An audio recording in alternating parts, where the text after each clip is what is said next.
Well, a very good afternoon to everyone and welcome to the Esports WTCR Asia edition, a mini championship where we have some of Asia's best competing for a wonderful top prize in one of the greatest touring car esports spectacles that you can find. 3 circuits, Ningbo, Macau and Sepang on the docket for today. And we begin with the Chinese spectacle of Ningbo, one of my personal favorites from the last year to enter the calendar. A 4-kilometer circuit where we've seen plenty of wonderful action. Hopefully plenty of that still to come. My name being James Kirk, joined as always by Robert Wiesenmüller. Rob, what a wonderful event we got here. So many great drivers, so many names ready to stake their claim to call themselves Asia's best. Hello everyone, hello James. Yes indeed, Asia edition now in the Esports WTCR. Last year we had a global final where they all competed against each other. This year it's not quite possible due to the global pandemic that is going on. Hope that everyone's staying safe there. And because of the restrictions, of course, with the large distances, with the ping and so on, we decided to run an own Asian final here for the drivers from Asia and Oceania. And let's see the entry list actually, because it's very, very good. You could say that, and again, we've got plenty of names that you might recognize from the earlier seasons of the EWTCR Worldwide Edition, I guess you could call it now. Scott Lee, of course, Andika Ramamalana, definitely one of the favorites of this event. He's made it to a LAN final previously. Eamon Akima as well, we've seen in plenty of events gone by, but so many new names to welcome as well. And one of these names, or one of the names, I guess, in terms of teams sticking out to me, is the official Link & Co outfit running Zhang Gao and Xiao Shong and Wei Ye as well. It's a wonderful initiative that they got going. They're all driving from the same event. I also recognize someone like Niranjan Kumar, who I've commentated on previously. He's usually taken part in European events. It's great to see him driving with the IR Esports team. Got folks from Sim Racing Philippines. We've got folks from Australia. Of course, we've got the likes of Maulana from Indonesia. We've got Hong Kong involved. We've got China involved. What a wonderful spectacle. So many great countries represented. And the man who stopped pre-qualifying, Jacktin Chung, looking to really be the cat amongst the pigeons here, Rob. He has had a successful career up until this point, but never taken part in the EWTCR. Certainly looking to be a strong contender, certainly for the likes of Rama Maulana. Yes, indeed. So let's take a look actually at the track here, trying to get the live picture. And there we go. Got the first live pictures here. Game signal this time sent to us from Asia because it's too far away for us as well. So this time we're not in control of the cameras, but I think our colleagues in Malaysia will make sure that they show us all of the cars. And you can see Chung is first in the practice at the moment. And I have reliable information by the way that he actually topped the pre-qualifying in all 3 tracks. And so that's quite the feat. That's something that we would expect maybe not even of Gergo Baldi over in the regular EWTCR events that we've got going on. And leading Rama Maulana by 3/10 as well. And we've got to give you some context here if this is your first time tuning in to the EWTCR. Rama Maulana taking part in a number of seasons in the EWTCR in the years gone by. Multiple-time race winner, multiple-time podium sitter, and all that with a slightly more tricky ping situation than others, Rob. He is a very good driver. This is a driver where he should be even better, we expect, than when he was forced to race over on European servers as well. So to be gapping him by 3/10 already in practice is a huge testament to just how good Chung could be today. Yeah, let's not forget the time zones, of course. This race is in a much more convenient time zone for all of the Asian players. And yeah, Maulana, of course, won last time at LAN and, in a fully international grid at the first race at Hungaroring. So, if you only know the Esports WTCR from the European races, and you can be sure the level at the top is going to be, kind of the same. And that's good to see, and that's good to see also that Maulana got really, really fierce competition here. Scott Lee as well in 3rd position in the Alpha. But to be fair, and I know that this is obviously its own contained championship, and it's worth reiterating to everyone as well, it is its own self-contained championship. So we've got 3 different qualifyings, 3 different racings at 3 different trackings. All starting from 0 points, Rob. It's going to be the same point system as the regular EWTCR. 25 points for a win, all the way down to 1 point for 15th place. So it's not just a case of make it to the end and you're going to score. You have to make it into the top 15, of course. But there's also no reverse grids to talk of. So every track we go to effectively is a fresh slate, but you've got to get those good results in pretty much immediately. You know, we talk about a short calendar over in the EWTCR with just, 6 rounds, 6 times 3, of course, so only 18 chances to score points. Here, if you don't get inside the top 5, even I would wager, then that's such a tall mountain to climb already for the rest of the event. Yeah, it's just 3 races, so, and it's 3 very different tracks as well. We've got Ningbo, of course, it's a very technical circuit. One of the most difficult. Then Macau, of course, the driver circuit. You can't imagine a much harder circuit on the WTCR cars. And then Sepang, which is kind of a classic Formula 1 circuit, in a way, even though they don't race there anymore. So we can see different performances of the cars. Here we can see the Alpha, Mark Voltaire Ellman, behind one of the Lincoln Co's. So yeah, the Alpha surprisingly popular here, not as popular in the European or international version, but here was quite strong, especially thanks to Scott Lee, who was second in the pre-qualifying and who is sitting in 3rd right now overall. And Scott Lee certainly has had precedent for using the Alpha. He's used it in every championship appearance that he's taken part in when it comes to the WTCR on a larger scale. And to be fair, we did see Moritz Lerner driving the Alpha well early season, and I think we've got to consider the tracks that we're going to be driving on today. We've got Ningbo, which is very twisty, not many long straights necessarily for the other choices of car, like the Lincoln Co, like the Audi, for example, to necessarily take advantage of the Hyundai as well you could throw in there. Macau's a little bit different, of course. Yes, you've got long straights, but you've also got that infield section, which again is going to suit the Alpha, it's going to suit the Honda. The real outlier is Malaysia, is Kuala Lumpur, and I think that the likes of the Audi, the likes of the Lincoln Co, they're really going to be able to stretch their legs there. But again, you think about that midfield section, and there are elements of the track which the Honda and the Alpha will be particularly suited to. So on the face of things, at least, seeing more Hondas, seeing more Alphas than perhaps we're used to with the main WTCR event, I'm not surprised, because these guys have to select their cars for only these 3 tracks. They don't have to think about the wider scale of the championship. They don't have to think about compromises necessarily. It is very much just about, okay, which car feels best at 3 different tracks that we're going to be driving in the same evening anyway. Might as well get comfortable with one particular setup. Might as well get comfortable with one particular set of attributes. And I'm sure that we'll see all of these cars getting inside the top 10 at some point or another. We're all well represented as well. Speaking of representation, let's talk a little bit more about the wonderful spread of countries, all the way from India to the Philippines, Malaysia, Hong Kong, China, of course, represented, Indonesia. It's lovely to see that it's not just a small bracket of Asia represented. It's actually very nicely spread out. Yeah, it's still quite an international grid. And we're interested to see how it's gonna play out. Nice guy at the moment on the picture from the Suva FSR team.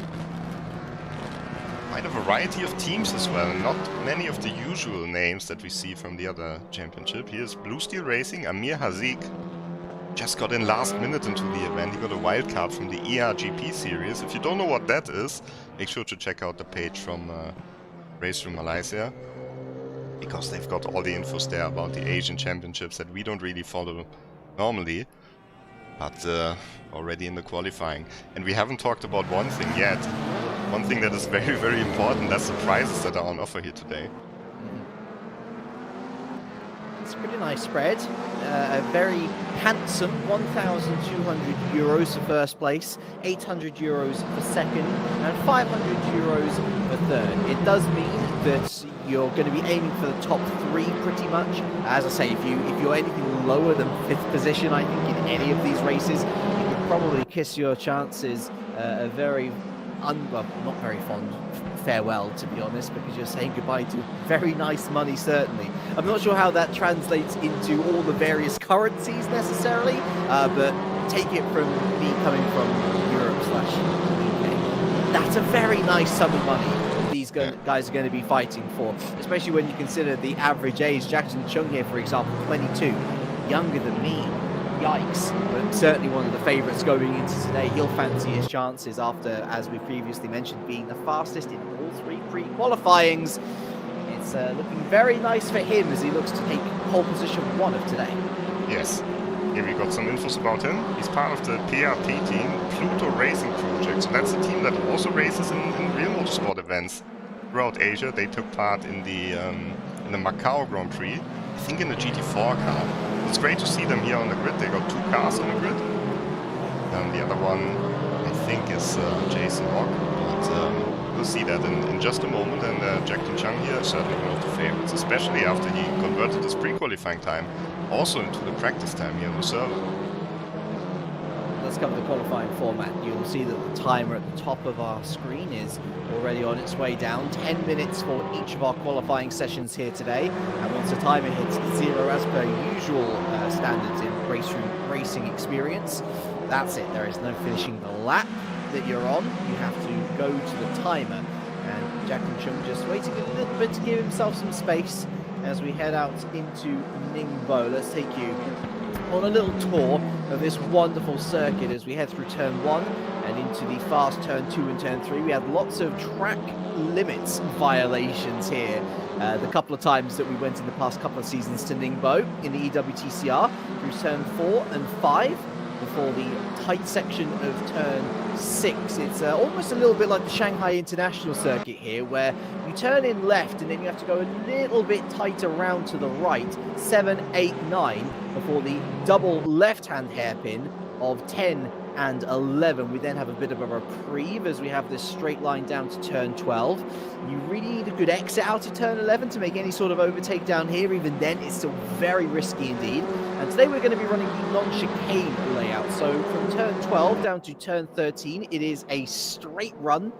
It's a fast left, a fast right for 14, and then into the incredibly tight hairpin of turn 15. We've seen a number of wonderful moves into here. You need to be bold, you need to be brave, but sometimes it does pay off. 16 and 17 the next, another quick left, right, downhill, and continuing to go round into turn 18. And finally, we have the last section here of, so last one was 19, then we're into 20. No, it is. Yeah, it is 19, and then 20, and then 21. I did get it right. Don't listen to commentator man. He's sometimes a little silly. Either way, Scott Lee the first across the line, and we're looking at a 145.3 there from Scott Lee. Currently the fastest. Just corrected itself to a 0.9. I think a 0.3 would have been super good. Oh yes, my apologies. That is the 0.9 in the end. Still decent time, but there, Chung immediately beats the time. We'll apologise if we do get a couple of things wrong. Of course, the feed that we're getting local to Malaysia, sometimes the quality not so clear for us. So we'll do our best to find our way through the pixels. But a lovely opening lap from Chung Den. And as expected, very much the contenders in the top 3 places that we look to see. Rabah Malana second and Lee third. Yeah, but Siami in P4, that is a surprise. That's a huge surprise for me. The driver from Malaysia, Haris Sefirai, that's a stage name. He asked if he could use it in the race as well. We said, yeah, why not? A stage name, that's something new to the Esports WTCR. And he's in P4 with the Hyundai. And the Hyundai, we've seen it in the hands of Garibaldi, extremely competitive. Once you figured out how to drive it, maybe it takes a little bit longer to learn it, but it can be super quick. And Siami maybe has made exactly the right move here. A driver who was not really near the front in the pre-qualifying. Quite the trip over the curbings for Veloso Chan from Macau. And part of the Macau eMotorsports team. That's a very strong outfit in this championship. Scott Lee also driving for them. I'm surprised he didn't get his time invalidated, I'm going to be honest with you, but if he's found a good line through there, then I'm not going to begrudge him anything. It's looking very good indeed for Felipe Veloso Chan. Final corner. Barreling through there with confidence. And he's going to cross the line. Where will this put him? Only P5. So despite a blistering first and second sector, Rob, all fell away in the final. Yeah, and it just shows how technical the circuit is. Here we got EY, one of the drivers who's driving from Lincoln Co. They've got a small live event set up there. Maybe it's not that small, I actually haven't seen pictures, but it's very cool that they are so involved in this championship. They have 3 cars here, and then they've got 2 more cars from the Vortex SimSpot team from Indonesia. Atli Rahmat is one of them, and his teammate Arvin Taruna we've seen a few times in the Mercedes e-racing competition, so we know they are capable of very good times as well. I remember that baking day in the sun very well. It was good to see Taruna getting involved. Here is the aforementioned Rahmat from Indonesia, E21 at the moment. And only 3 minutes left, and only 20 drivers have set a time. 26 should be in the race. Maulana there with a bit of a lockup. And Sai Prithvi from India. We are also live today at the IR Esports channel, so welcome to all Indian sim racing fans. 2 drivers here represented in the field. Sai Prithvi, he's a new one for us. Niranjan Kumar, we both race against him a few times. Very fair racer, very strong racer as well. I remember him well for being basically my senpai, my teacher when it came to controller racing. He did eventually move to a wheel, of course, because he was sensible and I was an idiot, and that's why I'm still doing commentating and not doing any racing myself. But he's a lovely guy, Niranjan, and it's great to see him continuing to move from strength to strength. And look at Chung, speaking yeah. of, Jack did Chung, purple first sector, purple second sector, looking to extend his lead at the front here, Rob. Yeah, could have guessed it after the pre-qualifying, but once again here, it's just putting these times in. Oh, Lee up to second in the Alpha. Lee. And Chung, let's see where the time stands in the end when he crosses the line. Oh, it's not an improvement. Sector 3 proving troublesome despite a good couple of sectors, and I guess with the tyres heating up in the way they are, you need the tyres in temperature to nail those final few sectors. Speaking of nailing the final few sectors, Blake Neck has done exactly that. The Australian's up to P3. It's a stunning time. All the times are coming in just before the end of the qualifying. Akib Aslan is the next one. He was P3 in the ERGP American edition. So he's got some experience as well. Maybe not so much in these front-wheel driven touring cars. And here Yibai once again. Currently, though, the lowest place of the Lincoln Co. factory drivers here, only in P23. Last one from those who've set a time. So he really needs to nail this lap. It's his last attempt. Because as you know, on RaceRoom, when the timer hits 0, the qualifying session is over.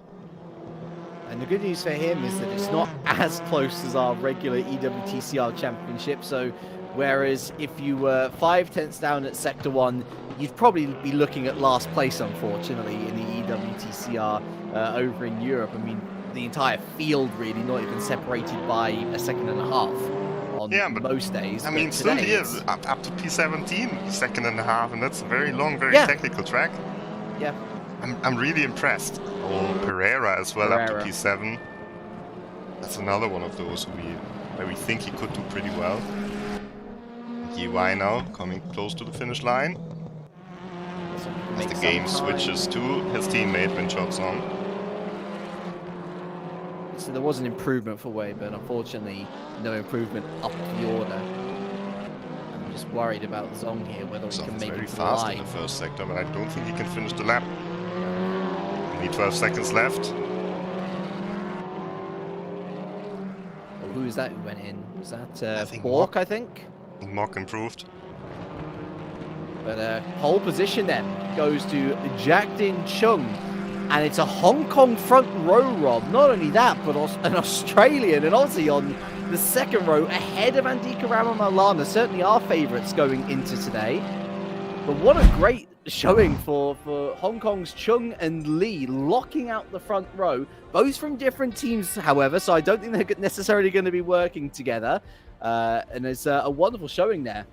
And an exciting beginning to our EWTCR Asia edition, of course, starting here at Ningbo International Speed Park. The start going to be key. A very, very interesting turns 1, 2, and 3 combo.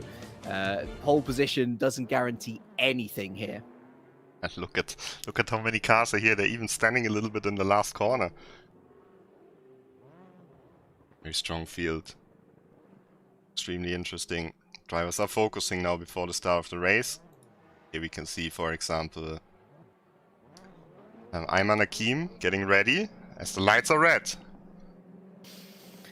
EWTCR Asia edition is underway as Chung and Lee make their way off the line. Looks like Andika Ramamalana has had to jump on Blake next. Certainly all of his experience coming into good fashion here. In fact, he's already looking to challenge Lee going into turns 2 and 3. Blake Neck, in fact, has had a terrible start. He's fallen right back into the clutches of the field, down to P8, the Aussie. A shame there as the 3 Macau drivers of Chan, Sky and Pereira all mug him, along with Zong as well. Neck falling down the order. Yeah. Oh, what a terrible start, but Maulana already going for Scott Lee. This much expected contact between the two as they head through the middle section of turns 5, 6 and 7 on the inside.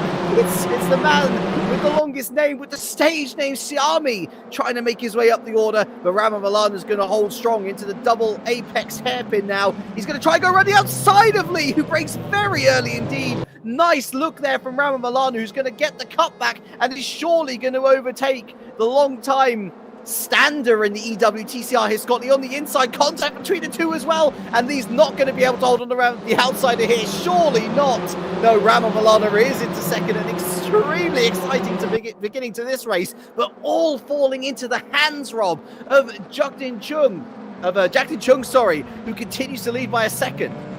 Yeah, and I think we saw there was a slowdown penalty for Blake Neck immediately in the first corner, so he must have cut the track there.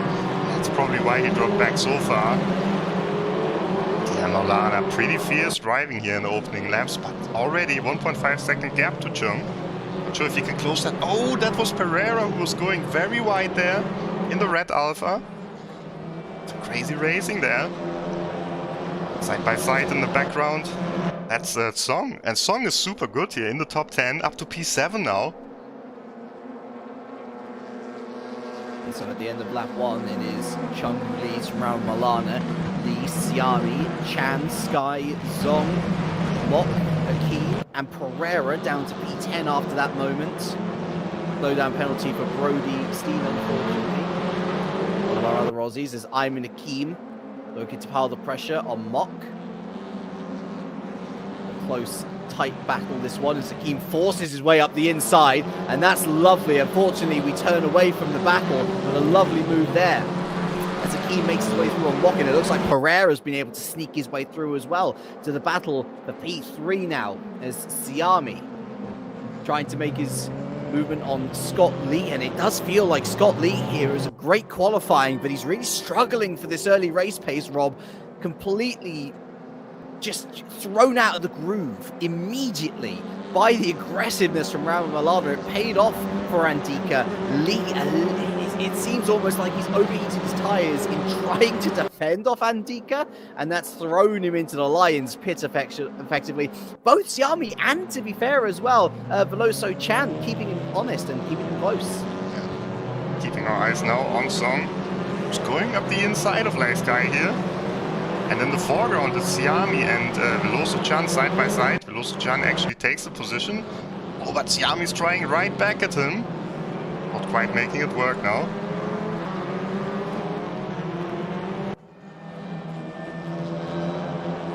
Final sector. Try and keep close, and Zong really piling the pressure on Sky now. Great to see one of the Lincoln Co. factory drivers. Oh, there's one car out. That looks like a suspension damage in the background. That was one of the red Hyundai. That could have been Brody Steen, but I don't think it was. I think it was Blake Neck. As Song now goes up the inside. Very tight there. Lee just about holding on to his position. You can feel the pressure now. Once Oh, again, Zhao Song Zhong is is gonna trying launch it. it.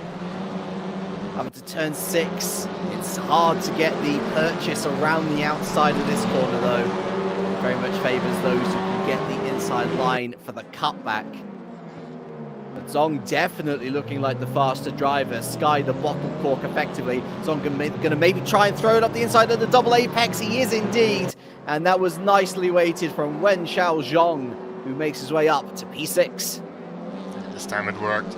You can see already in the background, Akeem also picked up a slowdown penalty, but I think it was just a small one, because he didn't appear to lose any time. One of the drivers who we expected a little bit further ahead. Now he's also got his eyes set on Lai Sky.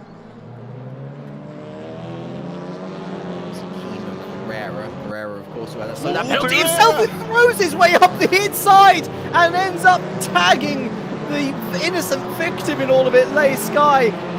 That was naive. That was naive from Pereira.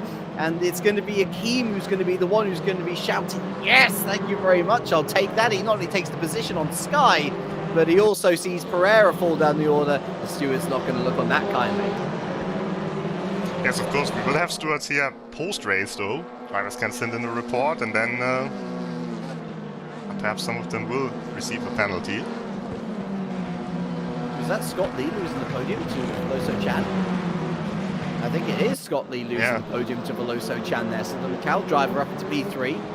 And the Alpha of Scott Lee continuing to struggle with that race pace down to P4. And we can see here Harris Siami now. Maybe fancying his chances. There's a slowdown penalty unfortunately coming the way of Mark Voltaire Elman, the lone Filipino in the field. Got to feel sorry for Lai Sky. There was simply no way to know that an Alfa Romeo was going to go careering into the side of his car. Actually did pretty well to save it, I must say. And looking to try and immediately take P7 back. I'm with Akeem napping. And you've got to give credit to Sky there. Lovely move. And should have it confirmed into the next corner. It's so hard to hang on around the outside here. We're unfortunately not going to see it, but it does look like Akeem might actually have been able to hold on to it. Fair play to him.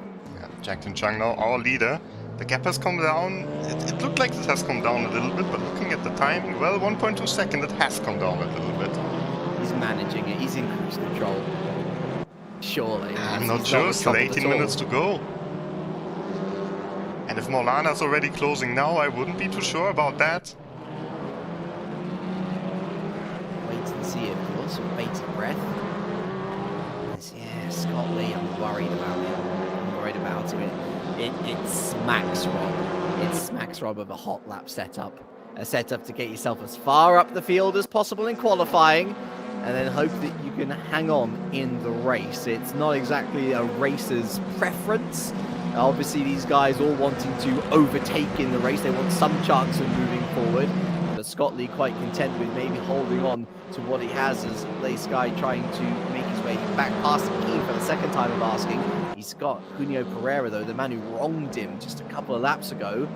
Still very eager indeed. Is he going to throw his way up the inside of turn 6? We've seen it a couple of times already, and he's going to try it again. This time, a much cleaner move from the Macau driver, and this time he's up into P8 on merit. A nice move calculated, uses the advantage of his car, that's the braking. Alpha not the strongest car on the straights, but under braking, it's pretty much unbeatable. And Lai Sky dropping back one position, still holding on to a top 10 finish, ahead of Jason Mock, ahead of the second of the Pluto Racing Project drivers. Silver Audi behind him, and then Aslan in the green Cupra. I think that's the fastest of the Cupras here. At least at the moment, anyway. So, as you say, plenty of this race left to go.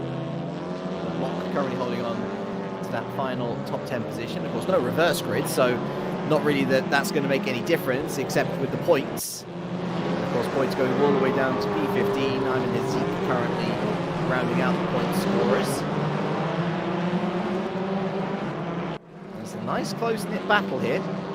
P8. I guess you can throw P7 in as well in there with Keem up in that position currently. And still in P5.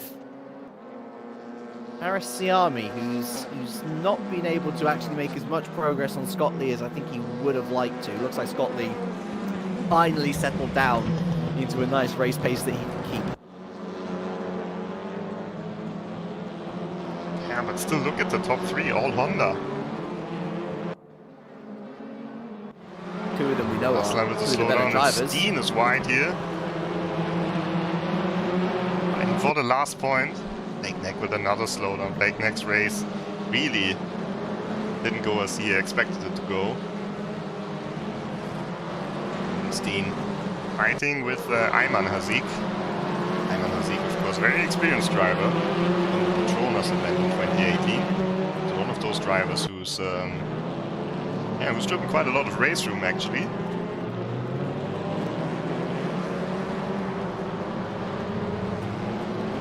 Steen won in the DTM Esports Classic Challenge. He won at Zolder. A bit surprised to see him only down in P15, to be honest. Well, I mean, for Blake Neck as well, to start P3 and be down in P20, I mean, it could not have gone any more wrong for him. Honestly, a real shame to see him struggling so much. The top Aussie now, of course, Bork up there in P11, and it looks like P9 now has overtaken Pereira, who's fallen back down to P10. It's really chopping and changing this group, and it all seems to be centered around Junio Pereira. We just can't find any consistency at the moment. Yeah, but P10 is a solid start, of course. And they can't really get them either way. It looks like the Alpha has a little bit of trouble once the race goes on. Scott Lee also losing the gap to Veloso Chan. But I think crucially for me, Rob, it's different with Scott Lee because his pace is actually evened out now. And so whereas we were looking maybe a few laps ago at Harris Siami having an easy overtake on Lee, it's looking less so now. It looks like he's going to have to work for it. That's a little bit rough there from Ivan Vantasiato. One of my favourite names in the field, going to be honest with you. Not one of my favourite attempts at a move, though. We don't like to see too much wheel banging, and I'm sure that the second of the Zeeks here, Amir Hizik, will not have appreciated that either, down into P23 and P24, these two, so it's going to take a bit of a miracle from here on out to be scoring any points. Something that Ivan Hizik is currently doing, but is not really guaranteed either, Rob. He's got a swarm of cars behind him, quite happy to pick up that P14 if he makes one mistake. Further ahead, Ayman Hakim. Following Song here. I must say, he really surprised me. Same as Siami. Two drivers that we haven't really seen before at all. And now they just come in and have a top performance here. It's a really nice performance. And that's a really close battle. I think that there is sometimes a susceptibility to look at, I guess, promoted drives, you would call this. Of course, again, to remind all of you, the Lincoln Co. that we see here today in the form of Gao, Zhong, and Wei Yi, of course, they are the actual Lincoln Co. outfit. They've got an event going on in China right now where all three of these drivers are driving together as a team, looking to help each other out. And sometimes you can think, oh, you know, they're just going to be here, you know, just for the sake of getting the name. But it's great to see, actually. Zhong in particular really shining, as you say, and really putting his name in and amongst the top runners. And to think, I would say that this is probably one of the Lincoln Co.'s weakest tracks here today. I'd expect better results at Macau and certainly Malaysia as well. Yeah, to be ahead of Hakim. Hakim, of course, was a finalist last year in Malaysia. Got a very good performance at Sepang there as well. So, yeah, certainly no slouch. Currently P3 in the E1 championship that is going on. Maybe you've seen it on the Facebook page of RaceRoom. So one of the strongest drivers from Asia that we know from other events. And this is one that we definitely have to add to the list of the strongest drivers from Asia. Jackton Chung, still in P1. And it seems like now he's actually increasing the gap to Maulana. As I say, he's looked comfortable. I think he's just managing the gap and managing his tyres, because this one is a little bit of a tyre killer. If you do wear them out early, you can find yourself in a whole host of trouble. You do not want understeer around here. In fact, that's why you see a lot of the cars being a little bit faster and loose through that chicane in particular. You need instant turning. something that certainly Brody Steen is going to be keeping Akim's an eye losing on, a as place. Akeem is losing a place, yeah, to Lace Sky, and I'm wondering whether this might be a slowdown penalty potentially, because he didn't look particularly under threat, and here we see him in P8 and now under all sorts of pressure from Junio Pereira.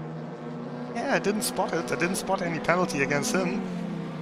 But that's a surprise, and it's a good performance by Lace Guy for sure. Bouncing back a little bit after losing some places in the opening laps of the race. Come close to the 10-minute mark. It definitely feels like a long one here at Ningbo. Some races absolutely fly by, and others are so action-packed that you look at your watch and think, how on earth have only 5 minutes passed since the last time that I checked my watch? Wayne Bork is certainly going to be hoping that time eludes him quicker than slower. I don't know what that sort of phrase was. He'll be hoping that time goes quickly with Wayne Bork. Let's do a simpler phrase, Mr. James Kirk, shall we? You are a commentator, of course. He's in a good position here, and he's had a decent race. He's moved his way up the order nicely. He's, scoring points at least, which is a decent start. Again, the Audi, this is not going to be one of its stronger tracks. We're going to be looking at Macau, looking at Malaysia, thinking, those two tracks probably going to suit the Audi a little bit better. As look at that, P15 has changed. Steam's up to 40. Zhao Wei's up to 15th, but for how much longer? The Hyundai of Hazik putting on the pressure, but not able to make the move again. So is it Hazik who's lost out? I think it is, isn't it? Yeah, it must have been. Oh, side by side in the background. That was Rahmat there, flying all the way over the curve. Let's hope the suspension survived that. A bit further ahead, Ayman Hakim. Still looking for the position. Ooh. Has Zhong had a slowdown penalty? He's lost a lot of pace. This group's right with him now. Yeah, they're all closing up to him. Uh-oh. I hope for Wen Xiao's sake that it is a slowdown penalty, because then that suggests that the pace was forced upon him rather than a natural decline of his pace. He can't quite take the narrow lines that Sky can take, and that's also a bit depending on the car. The Lincoln Co. is a heavier car, it relies more on the downforce, and it just has a little bit more understeer compared to the Audi, but it's got advantages in other aspects. So, of course, all these cars have a little bit different physics, so we can see in the different sectors that they perform differently as well, but I'm still surprised that Sky is closing up so much. At the front of the field, Jack Ting Chang still in the lead of the race, and the gap still more or less the same. Well, more bad news for Amir Hazik, who's got a slowdown penalty that might just take him out of the battle for the points, unfortunately. And here Sky certainly looks faster now. Lincoln Co. so good. Now it's not looking so good. Time against him. Oh my goodness, what a save! Oh, and Late Skies found his moment. The Honda goes down the inside as well, and that's a costly mistake for Wen Xiaozhong. Oh, and there's a massive crash and Sky's off. Oh, it's hard to tell from that angle who was the criminal amongst the pack, but it was one of the cars behind Sky, and that's not the first time that he's been crashed into either. He's going to be fuming. Yeah, but he started it off with a pretty aggressive move there. Akeem also forcing his way through now. Song almost didn't lose anything. Now he has to defend against Pereira as well. Quite a send from Light Sky, but immediately in the next chicane the path crossed, and off he went. And that's a shame, because down to P10 now, probably with a bit of damage as well. I can't believe he's still in P10. I'm going to be honest with you, Rob. That was such a heavy impact. Done well to recover it, and then think, well, again, depends on whether you think it's, he's the innocent victim here again, or whether it's 6 of one and half a dozen of the other. You give what you get. You get what you give. And we'll see whether that car is damaged worse than perhaps I fear, certainly, or what you fear, certainly, as well. Zong fears is that he might be up for losing P7 again. Junio Pereira, he's been in every position but P6, basically. And it's now in view After what has been a roller coaster of a race, it'll be nice to see him settle down somewhere. Yeah, the Riemann. Dearie me.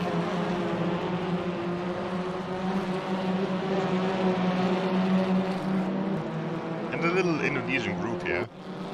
Behind Rahmat, but ahead of Taruna. Rahmat and Taruna, I'm a bit surprised to see them outside of the points right now.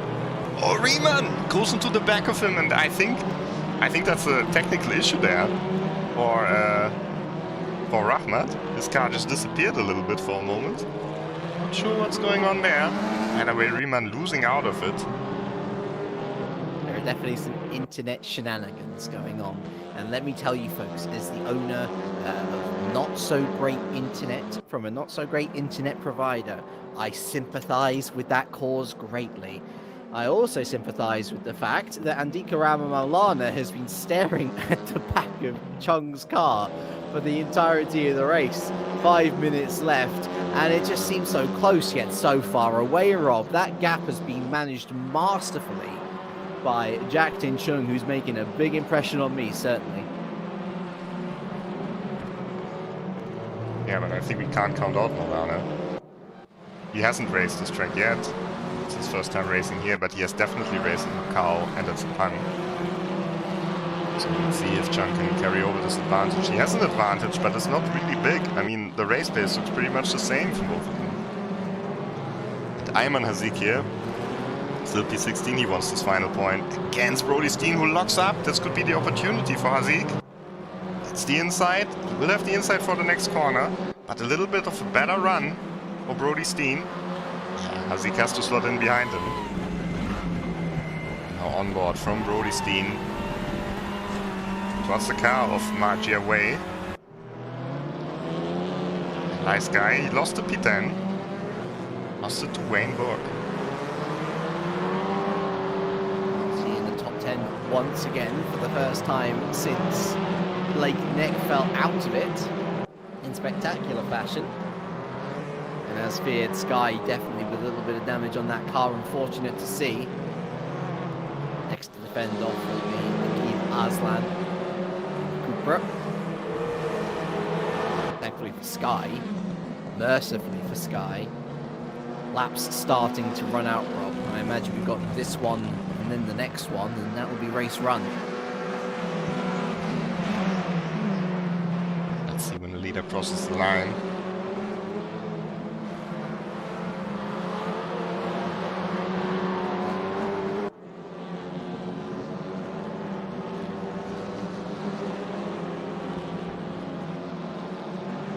Yeah, this car's not going full speed anymore. I was just watching him for a few corners and certainly picked up a little bit of damage there. The man who hasn't is Aris Safirai Siami from Malaysia. Best driver from Malaysia. Who would have thought in the field with Akeem and Haziq? But he's sitting in a very strong 5th position, and Scott Lee just right in front of him in the Alpha. P4, I think this is a good result here. Probably one of the best tracks for the Alpha, so he needs to take every point that he can get. But looking at the pace, looking at the gap, that's probably the most he could have hoped for here. Well, I mean, you got to feel sorry for him though. I mean, starting from the front row, you're at least hoping for a podium, I think. And it was just those opening few laps that were so scruffy and so lacking pace. And eventually getting mugged at the end of it by Chan. Borg, really, up to that's P9. a good move from Borg. And going wide is Jason Mock, who that's unfortunate there. It's a bit of an Audi trio going on here now, and lovely move from Borg, who saw the gap and took it beautifully as well. P9. Yeah, the Australian doing a great job here. And can be said for Pereira and Song. They're fighting for P7. Hakim is gapping them now a little bit. In the background, side by side, lies Guy once again. This is a final lap of the race, by the way. So these moves to count as Jason Mott. He's going to lose his position. The final lap? Yeah, I mean, it's... Yeah, I did a quick count. It should be the final lap. If not, it's going to be very close at the end. This could be close. I think we have to watch when Chung crosses the line, because he has got quite a big gap. Oh, slow down for Hakim. That's him up in P6, so he's going to lose a lot of time. maybe Zong to potentially overtake Akeem again at the end here. We'll watch that with interest. Song definitely has to defend against Pereira now. Pereira loses it almost on the braking. Ooh, that was brutal from Zong. And, you know, maybe we'll give him the benefit of the doubt, say that it was a slight twitch on the brakes and they were so close that, you know, contact was going to be inevitable. But dangerous, and I'm glad that Pereira was able to wrap that up and keep it on the grey stuff. Now we're here with Maulana. Look how far they already are. I think we might see another lap. Another lap, yeah. Maulana with a good race here. Actually, in the end, he was catching up a little bit to Jack Tin-chung. Let's see when he crosses the line. Let's hope they all got enough fuel if there's another lap. There is. Couldn't necessarily expect it, but this pace from Chung is just so good that there is going to be another lap. Oh, he's flashing his lights already. He's flashing his lights already. Does he think he's won? Because he's definitely not won. He's going to have there's to no checkered flag. Again. There will be another lap. So let's hope that Chung saw that. Let's hope that Maulana saw that, because the gap just increased a little bit, but it seems like they both noticed it. And let's hope they all have got enough fuel, because one more lap than they probably anticipated here. One more chance for Junior Pereira to gain the position to go up to P7.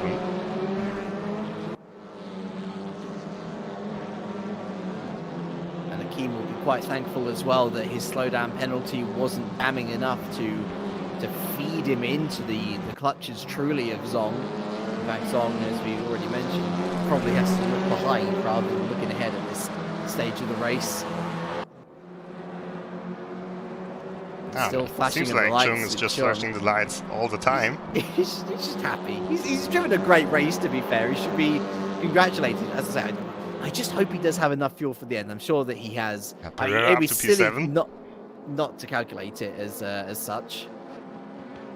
There's another slowdown penalty, unfortunately, for Ivan. A little bit of an outbreaking situation there for Chung into the hairpin. But he's got enough of a gap over Rama Maulana to see him until the end, I think. A strong start then. Pole position for Jack Tin-chung in the Esports WTCR Asia edition. And he is going to convert it into a first win of the evening. Never looked troubled, did Jack Tin-chung, as further back Junior Pereira is going to continue to try and pile the pressure on Zong. Looks like we're not going to see Chung crossing the line. Honestly, which is a shame. There we go, finally taking a look at Chung. Well done to Jack Tin-chung, who takes our first win of the evening. A 22-year-old going to be very happy with that. Rama Maulana second. It's going to be Macau's Veloso Chan in third, with Lee fourth, Siami fifth. Akeem Zong does keep ahead of Pereira in seventh and eighth. Bork and Sky round out the top 10 with, let's see, who is that? So it's Mock, Jiawei, Aslan, Gao, and sorry, Gao's just overtaken Aslan there for P13 and 14, and it looks like Aslan's had a nightmare. He's fallen down to P16. What's happened? Blake Neck is going to have P14 all to himself. Keep in mind that man had plenty of slowdown penalties. He fell to the very back of the grid, in fact. So a great recovery drive for him to get points. It's an Aussie 14-15 with Steen picking up the final point. But what happened to Aslan? Oh, let's wait for the official confirmation of the results. There it is, but he is in P16. Did he run out of fuel, maybe? Oh, that's possible. What a shame.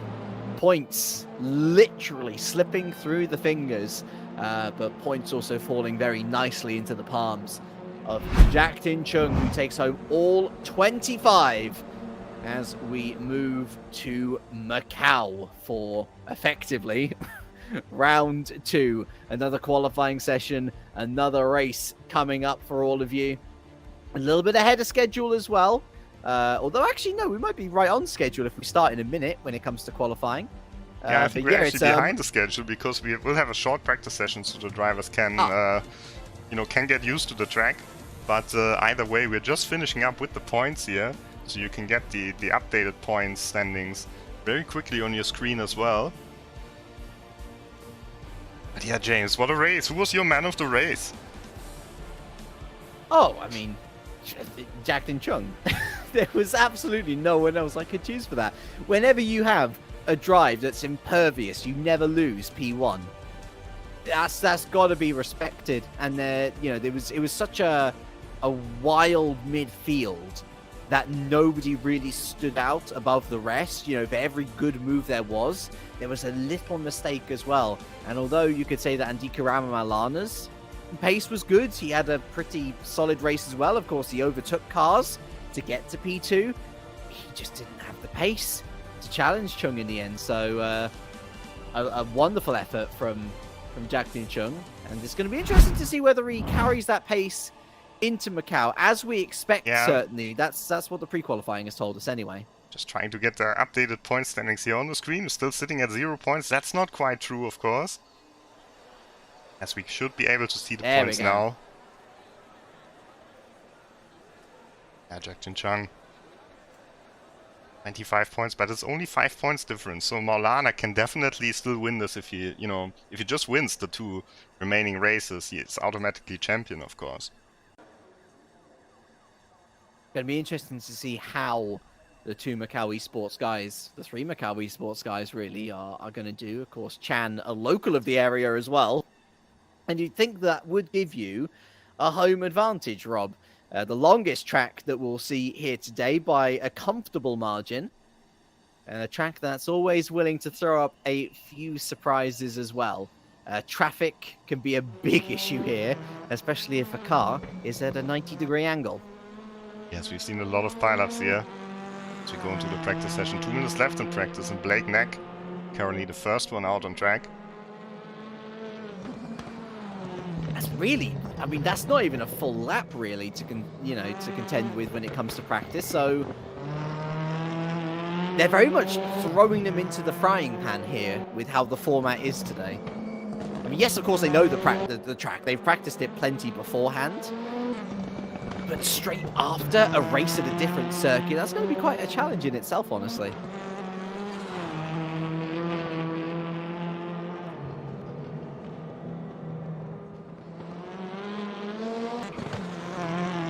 Just noticed we had a small mistake on the points there. It was showing Hazik in P6. This, of course, Akeem, who is in P6 on that driver.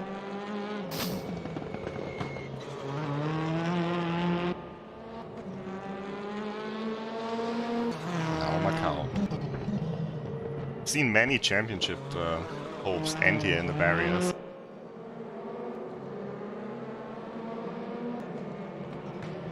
Just look at this corner here. Well, same as real life, no overtaking zone. Rightly so as well. And considering some of the ambition that we saw in a lot of the drivers at Ningbo, probably even better that that particular law is enforced today. And we're saying as well that qualifying going to be as per usual as well. There's going to be no form of single qualifying. You're going to have to find your own space out on track. So you're going to be hoping, praying really that the guy up ahead of you, if there is someone up ahead of you, of course, isn't going to lose it themselves. There is an escape mechanism for all the drivers, however. They are allowed to just stop on track and basically just remove themselves from the track. They can therefore send themselves back to the pits immediately. But given how long the lap here is, Rob, really you've only got one good chance to get a lap in, otherwise you are rushing to even make the line. Yeah, I think they will go with a little bit more fuel here to do a couple of laps in a row. I think it's very risky if you go back to the pits and then go out again. Should be able to get 2 hot laps at least. But you never know, there could be someone blocking the road. Well, forgive me for my ignorance in this particular area, but are we extending qualifying? We've got 10 minutes, so... That would surely only be 1 lap, right? No, I don't think so, because the lap time is like 2 minutes 30. So, you've got the out lap, and then you should be able to do 2 hot laps. Yeah, okay, yeah, that's fair. So, waiting for the qualifying to start, not sure who we're waiting for. Perhaps one of the drivers taking a little bit longer to load into the server. And here we go. Everyone going immediately. Some cars stuck inside each other there. We notice, of course. Every time the same.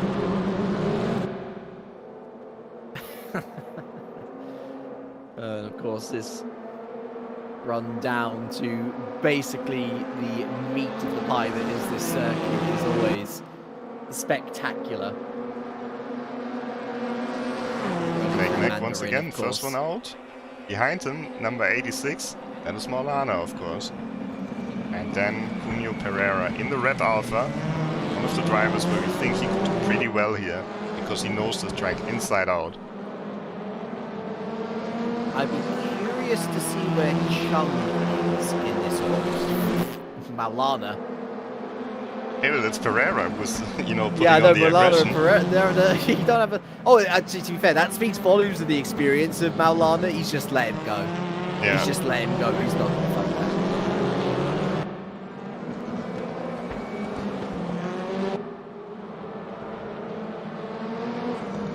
You blame Pereira for being racy this early? I'm not sure what he really wants to achieve with it. Because he could get a nice slipstream from Maulana. Maulana was really strong in the pre-qualifying. Just trying to get up the pre-qualifying results in the meantime, so... You can take a look here. Of course, Chung was the fastest.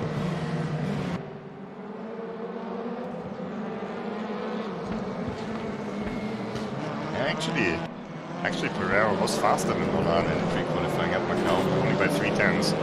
Okay. Finished in P5. Captain Chung. He's in a bad place, isn't he? You see him here trying to slow down now, and that in turn slows down the rest of the field, controlling the pace in a very different way as to how he was in race 1. And you can tell that all of these guys are now all of a sudden very hyper aware of the situation that they're in. Brody Steen, one of the last to leave the garage actually, and has got plenty of room ahead of him. But of course the risk-reward system here is those reward, well, he was rewarded with a bit of space. Rob, not anymore. Oh dear.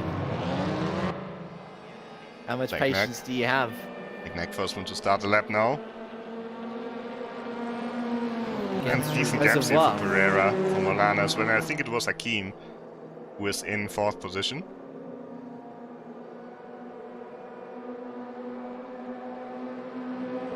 It's so scary. It's terrifying, isn't it? To go through Pereira their flat. already clips the wall. That's a good spot.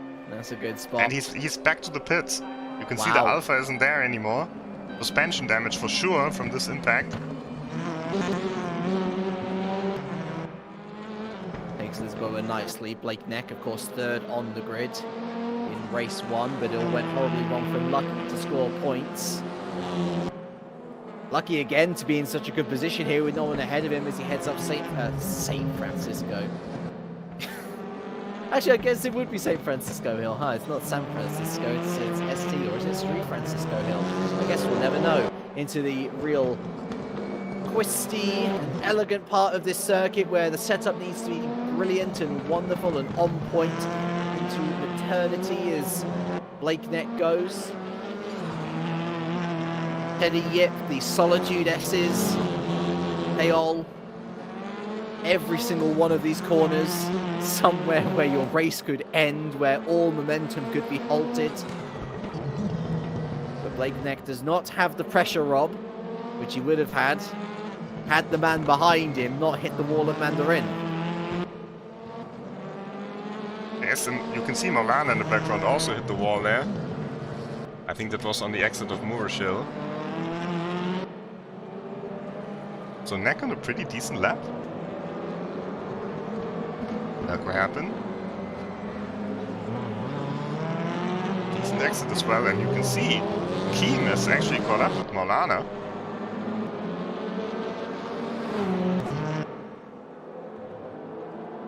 The most simple part of the lap here, through Black Sands, through Fisherman's, and through the final corner at R.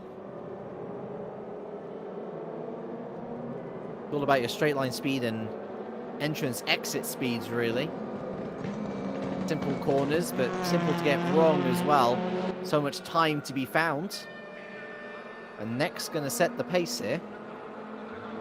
2:29.7, or is it 9 is adjusted to? Just corrected to a 0.9, but the 0.7 goes to Maulana. Captain Chang now. Not a good second sector. Off by 5/10, wow. P3. P3. Would be better, and he will have another shot at it.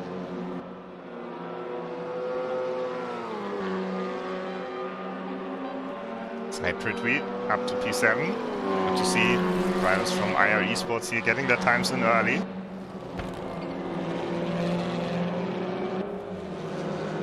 The Lincoln course is struggling a bit. EY only P10.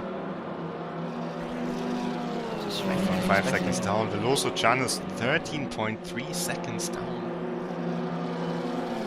And Veloso Chan, of course, is third in the championship. Yep. I don't know, is he in the...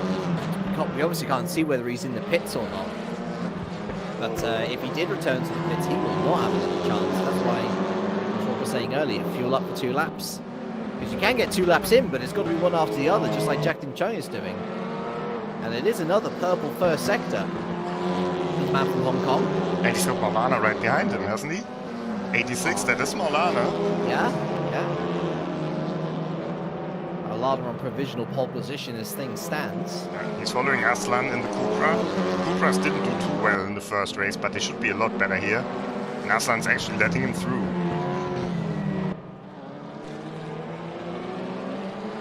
Ahead of Maulana, but should be Maulana's outlap. Sector times are not really telling anything here.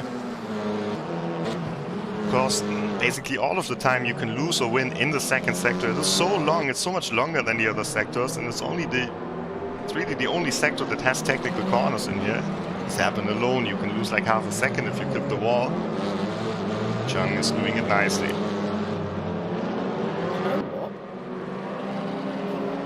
Will he get another lap though, actually, around Maulana? I don't think he will. No, he won't. 2:29, so Rama Maulana is not going to get another lap here. But that also means that Chung is also not going to get another lap, and he's down in the second sector. Blake Neck improved again. I don't think he will even get P2 here. Next to within a 10th of Rama Maulana, he's now done for the session. Clips the wall a bit on the outside. Stays to the left side. Chung across the line, still P3. Stays P3. Team with a good time, P4. Steen with a good time, P5. One of the Lincoln Co's is in the top 10. That's Xiao Wei. But Ye Wei is unfortunately down in P13. Yeah, and we're missing Zong, of course, who was the fastest at Ningbo. He hasn't Pereira set a time P5. at all. Time from Pereira. Veloso Chan also up to P8 now. Better, but not really good enough. Not really what he hoped for. Look, Steen, Taruna, both in the top 10. EY up to P14 for Lincoln Co. Some lap, and Song meanwhile has settled in P12. Blake Neck, he had a purple first sector, but he can't finish this lap time. Here's Wen Xiaozong.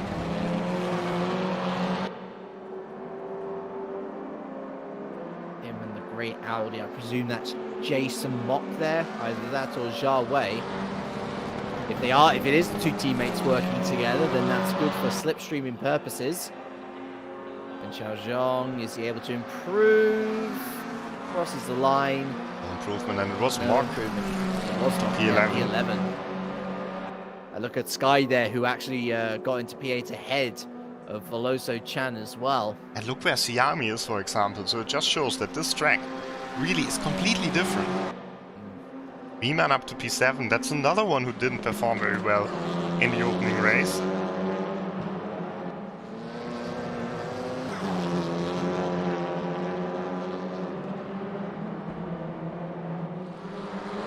And so I think it's fair to say, unless there is any late drama, which I'm sure that our directors would be looking at. Oh, Scott Lee there.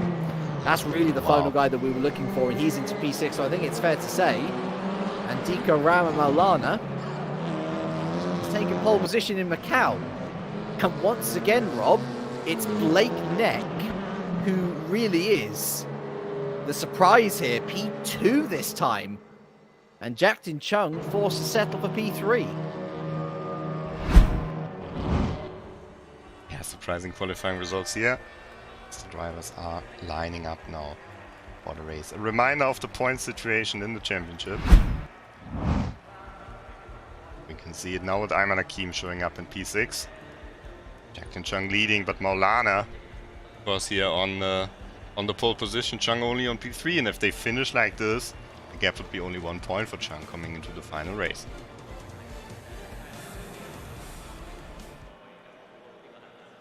And so to the starting grid. Race number 2. Round number 2. Of course, Rama Maulana, a race winner in the main EWTCR event. A winner in the LAN final of all things at Kuala Lumpur 12 months ago, pretty much.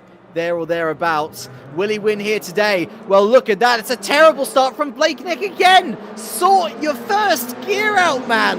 Oh my goodness. He's lost 5 positions, 6 positions immediately off the line. There is a serious hindrance with that setup, and it's cost him again. And so Chung immediately into second. It's Honda as we move through Mandarin.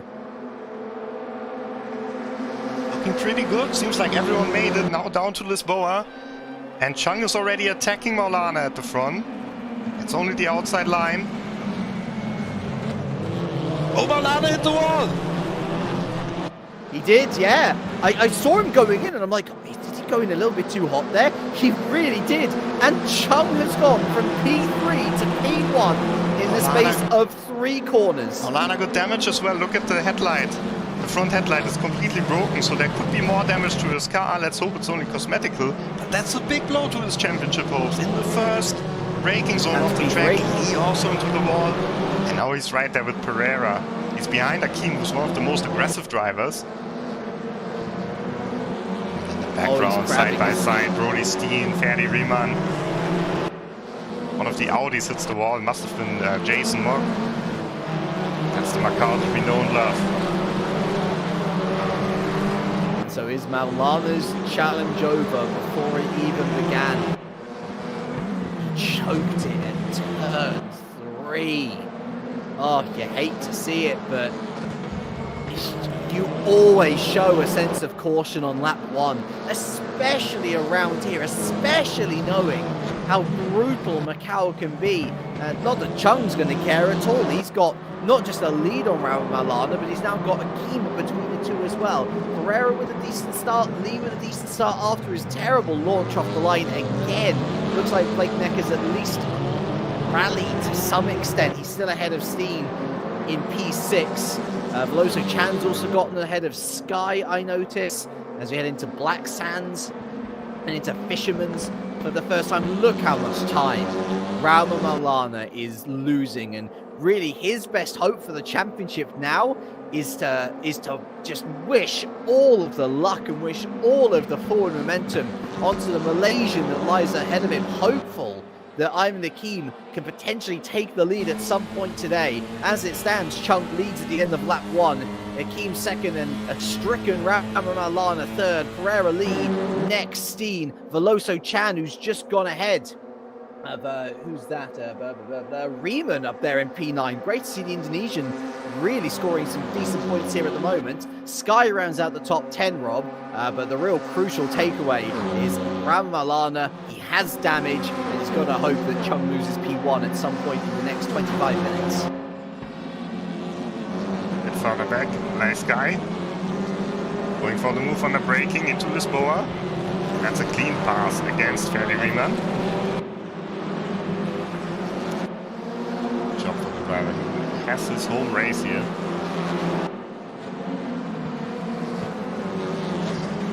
Pereira, we've seen how aggressive he can be. Maulana really has to hurry up. I wonder if he's got the tools at his disposal to do so, Rob. I think the car's crabbing, certainly on the straights. You can see immediately in the right-hand turns he's twitching. And I don't think that's ping for once. I genuinely think that's the car and how it's handling. Yeah, it is possible. It's quite easy actually to get a front suspension damage now. So he ran with the full damage, and he must have hit the wall pretty hard. Pereira, the Alpha is a bit faster on the infield anyway. It's probably the fastest car on the infield, just pushes all the time on the straights again. So he's all over the back, both of them into the wall here. A couple of scrapes on the infield section you can get away with, but it was the velocity, the angle, which Rama Malana hit the wall at Lisboa, which is what's causing him so much grief right now. Oh, that is close. No threat of an overtake, of course, but it doesn't stop people punting each other around. I must say, pretty clean race. Apart from that, we haven't Yeah, seen a big fight-up yet. The only crashes have been driver mistakes into the wall, which is nice. This is a refreshing change from the usual. I imagine that we might see maybe our first look at a potential Pereira overtake here. The exit was decent. Look at Akeem keeping Chung honest, by the way, much closer than Raul Milana was at any point during race 1. Yeah, trying to break the slipstream there. And I think Pereira came a little bit too close too early. He's going out of the slipstream. So he's got the run out of this corner here, out of Mandarin. But now the top end power of the Alpha just isn't quite as good as the Honda. Is he gonna send it? Goes to the inside, got good brakes. That could work. Pereira. Oh, what a move! Yes! That's a brilliant piece of overtaking from Junio Pereira. Not even a lip of that car alongside Raul Malana as they went into the braking zone. But he had the cojones, and the cojones are going to be feeling pretty proud as well after that one. P3, well deserved. Fantastic move. Let's see if he can hold it at breakneck. I think he didn't have the launch control at the start. These cars actually do have launch control. Maybe he didn't know that. It's his first race here in the Esports WTCR. That could be the reason why he's got these slow starts. I'm just glad for his sake that he was able to just stay in the top 10 though. I mean, Ningbo was an absolute disaster by all accounts, even if he was able to scavenge a couple of points at the end. It was mostly through the errors of other people in front of him and all the slowdown penalties rather than his own acumen.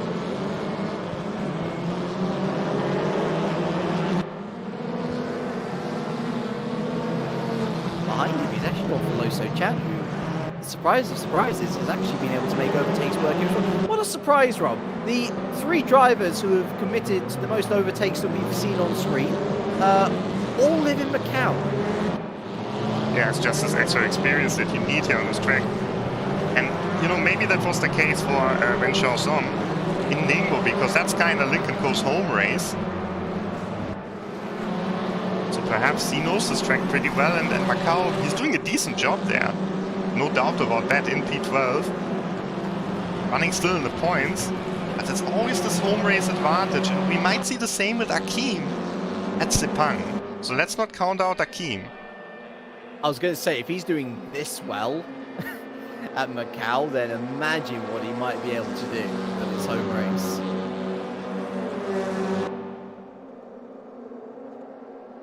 I remember at the learning a little bit more about Ayman at the LAM final last year, live in Kuala Lumpur, of course.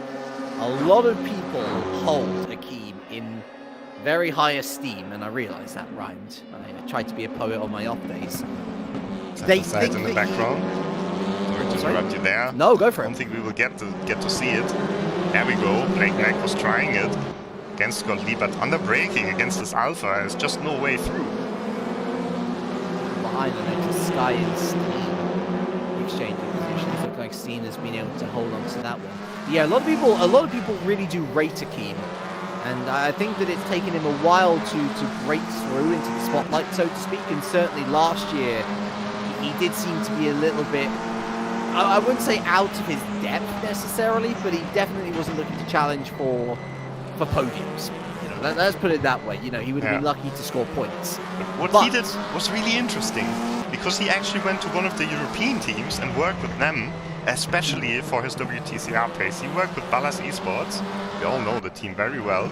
We usually bring like 10 drivers or 13 drivers or something like this to the races. And he actually worked with them, he improved a lot.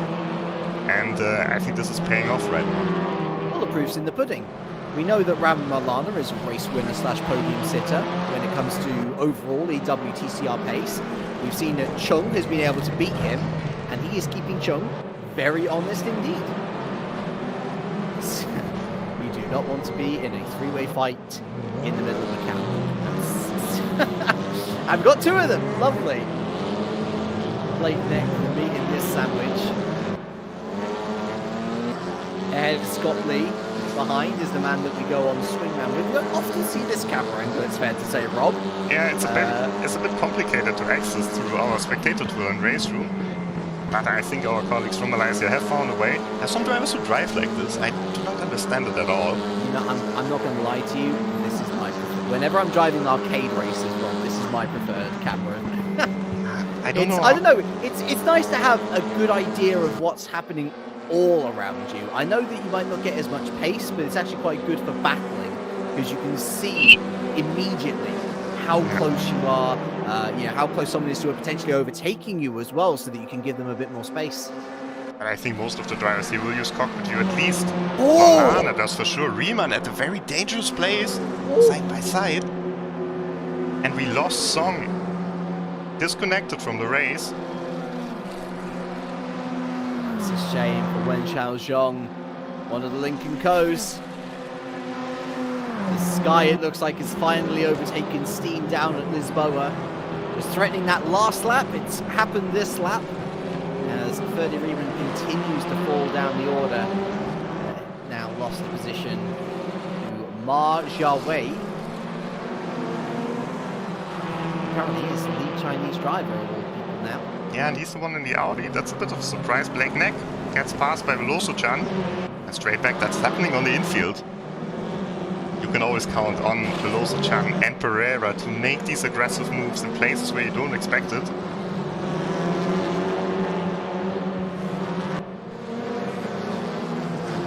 Pressure from Veloso-chan.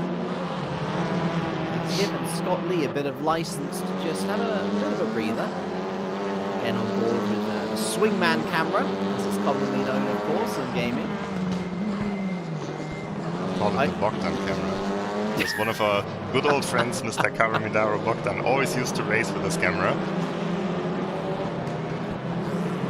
For me, I prefer bonnet cam.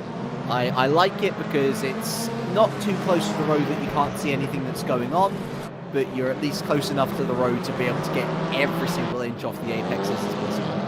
The apexes, I guess? Never been able to figure that one out. There's no apex here. Not with an hairpin. Barrier. Navigate it nicely enough here. Looking at Brody Steen and the Sky ahead of him. Was that a recent overtake that's happened? Sky with a bit of work to do now as he looks to catch up to what appears to be Blake Neck. Has Veloso-chan just overtaken him? It looks like he has. Yeah, Veloso-chan really on the charge here. Same can be said to Jack Tin Chung. If you see a little bit of delay there with the camera picture, we're sorry for that. That is because we get the game feed, of course, from Malaysia. We have a little bit of a camera there showing Jack Tin Chung. Now we're back with Blake Neck. Now let's see if the Hyundai can really play out a straight line advantage against the Honda.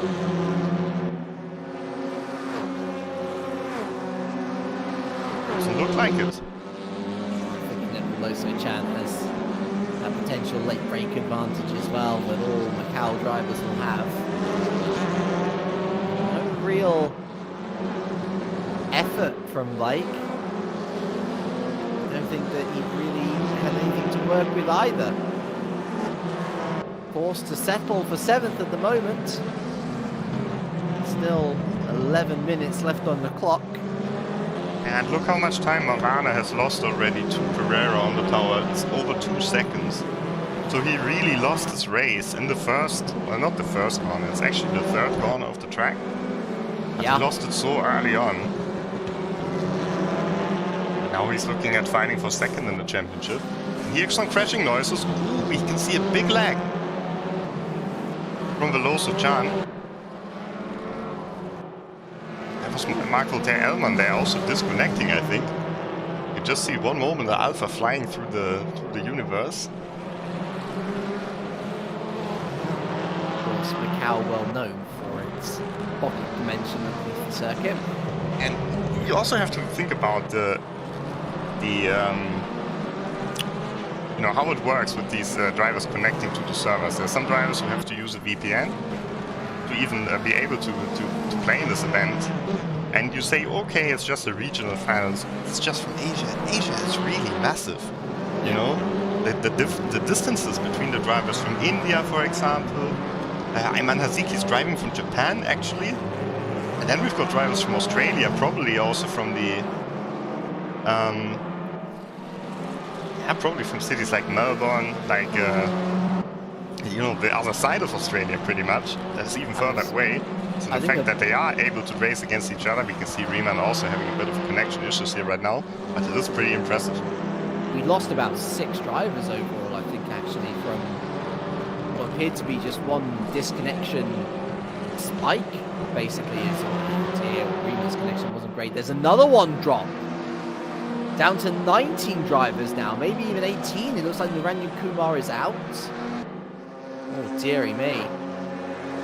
Well, that is a real shame to see a number of drivers dropping. It's funny, I had this like a very similar conversation with a lot of my American community when it comes to, you know, streaming on Twitch, and it's like, you know, I talk about a long journey for myself, and I think, well, you know, if you're going to be driving for 3 hours, then you should be expecting to stay overnight, or if you're driving for an hour, then you're going to a place that you expect to stay at for the majority of the day. For them, a short drive is an hour, and I think that's very much the same case here. If you're traveling less than 120 minutes somewhere, that's pretty normal. You know, that's just how things are over in these much larger areas of life that in the smaller context of Europe, I think is quite alien in a way. But it's what's so great about the planet is that we have so many different areas and so many different ways of life. And even in and amongst Asia, you have quite a Western civilization like Australia. And then, of course, you have Land of the Rising Sun, Japan, which I absolutely adore. It's absolutely bonkers at the same time as well. It's wonderful to see. And it's wonderful to see a local of Macau, quite incredibly, not only just overtaking multiple people to get to third, Rob, but is now right on the back of second and potentially first as well. I don't think that Julio Pereira is out of contention for the win here. If he keeps on going at the pace that he is, if he overtakes Akeem at this point in the race, it's game on. Yeah, he's running pretty close in the Melco hairpin there, has to be said. He did the same to Maulana. But he's on the pace, and the Alpha is looking super strong. Close the gap. Of course, there was a little bit of lag recently. We lost a few drivers. Really sorry for that. Not sure what was going on there. But somehow out of all of this, he really closed the gap. And Pereira now, let's not count him out. But I think if he wants to go for the win, he has to make the move against Akeem at the end of the straight. It's fair to say that all the drivers that did drop were in the lower half of things, and so I'm not too sure that anyone particularly lost big points because of it. We lost Song, we lost Borg. There's a couple of drivers. We're looking pretty strong. Another lag moment there. And Akeem feels the need to go defensive, and you'd feel right in doing so. Julio Pereira, he's going to go for it. He's going to force the issue into Lisboa, and he's done it again. What a move! What a race from Julio Pereira! It's just one more car to go, and the win is on the cards.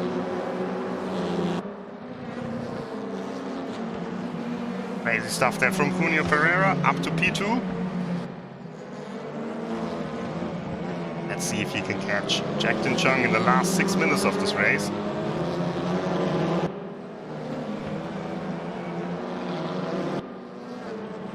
I'm against him. And you can see, actually, in Jack Tin Chung, very similar strategy to last race, as we have a Cooper overtake potentially here. Sai Prithvi from India. Against Wei, who's been in the wall. Oh wait, it's the inside wall! Big impact there. Turns out that going for the outside line was actually good because he forced a little bit too much out of Yewei. But yeah, Jackson Chung controlled the race very nicely at Ningbo. It looked like he always had a little bit more in the tank to respond to whatever Rama Maulana could throw at him. And I get the distinct impression that as soon as he saw Pereira overtake Akeem, he was like, oh, I better up my pace just a little bit to make some form of a gap. Because Pereira's flying. Fastest man on track at the moment, maybe barring Chung on this particular lap. Down to 17 cars now. Let's hope that it holds on for just 5 minutes more.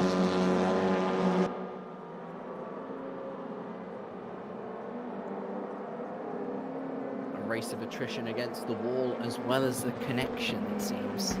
We lost Rahmat, who had a disconnect as well. I think we lost Hazik.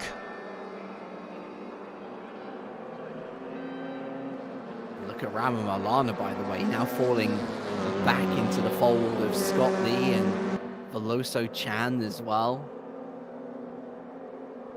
1.6 seconds the gap between Chung and Pereira. It might seem like a controllable gap, but one tap of the wall, Rob, and that's going to have tenths eliminated.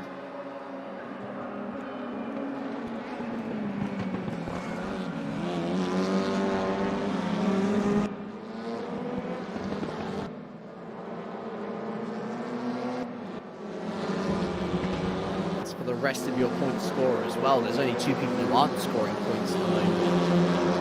That being Vanta Giotto, who's 1 lap down, and Ranjan Kumar, who's out. Oh, Scott Lee there. I don't think Rama Maulana is going to hold on to even 40. He's just struggling to stay on the road as things stand. We've seen how good the Alpha can be. We've seen Pereira making the moves. Let's see if Lee can also make the same kind of moves. But he's got Veloso Chan behind him, of course. Who's known to be one of the more aggressive drivers on the grid.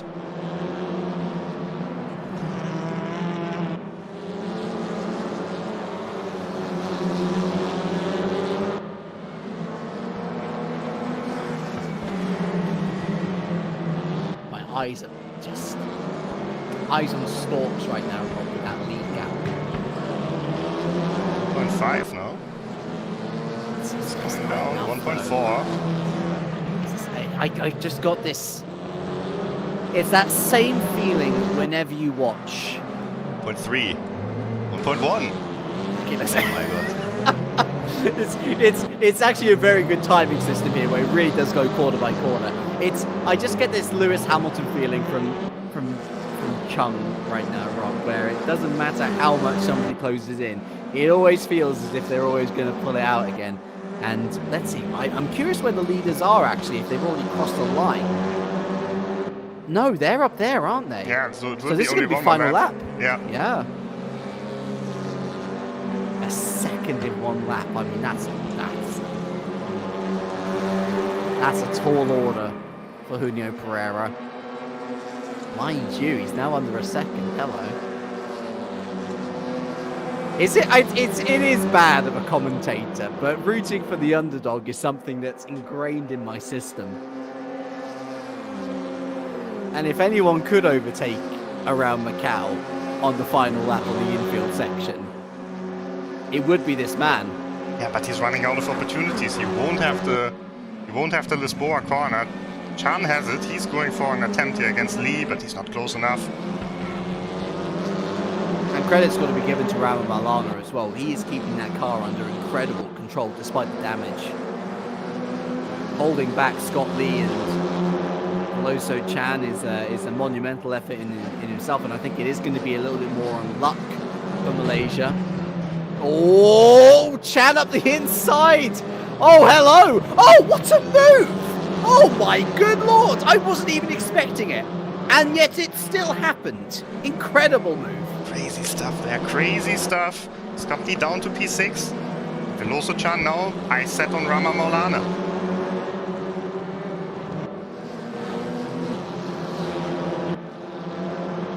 Yeah, it is going to be luck-based for Ram and Milan now. I mean, obviously, there's going to be the effort put in to try and get as far up the order at Kuala Lumpur as possible. However, the fact of the matter still remains. Jackson Chung's going to get 2 wins out of 2, unless the extraordinary happens. Unless the extraordinary happens, no way! Has he disconnected? Where is he? No! Where's Jackson Chung? Oh my word! Well, folks, you wanted drama. You wanted drama. Well, you won't find any better unless it's a British soap. Jackson Chung on the final lap has disconnected from the race, and Julio Pereira is going to win at his home race in Macau. I'm sure it's not how he would have wanted to win, but he does win nonetheless. Raume Maulana, from staring defeat in the face, picks up 2nd position ahead of Veloso Chan and Scott Lee. So Akeem, he's also what happened to Akeem? He's fallen down to P10. Incredible. Blake Neck will get P5. Sky, Steve, Taruna, Zhao Mei, and Akeem will finish in P10. I wonder whether he ran out of fuel. It looks like he has finished. Thank goodness for that. There were only, well, there's not even 15 finishes. Naranyan Kumar was out halfway through this race. So we don't even have 15 classified finishers, Rob. What an unbelievable turn of events that has completely flipped the script. Akeem didn't finish P10, by the way. He disconnected as well. Only 13 classified finishes now. Unbelievable. We will see how the race direction will call this race, because there seem to be a lot of drivers affected from the same issues. Either way, for now, Junior Pereira takes the victory off the race here. I mean, we can speculate on the protocol here. I mean, that was a huge moment and clearly didn't just affect one driver. Of course, we had an earlier incident with, you know, a few drivers dropping out, but that was in the lower points / not even point scoring positions. Unfair of them, yes, but when considering the championship, you know, the brutal call has to be made. Okay, you know, that wasn't going to be championship affecting. This is. And you wonder whether, I mean, again, speculating, maybe the race might be called as 1 lap back, perhaps. Which would be harsh on Pereira, who thinks that he's won now, of course.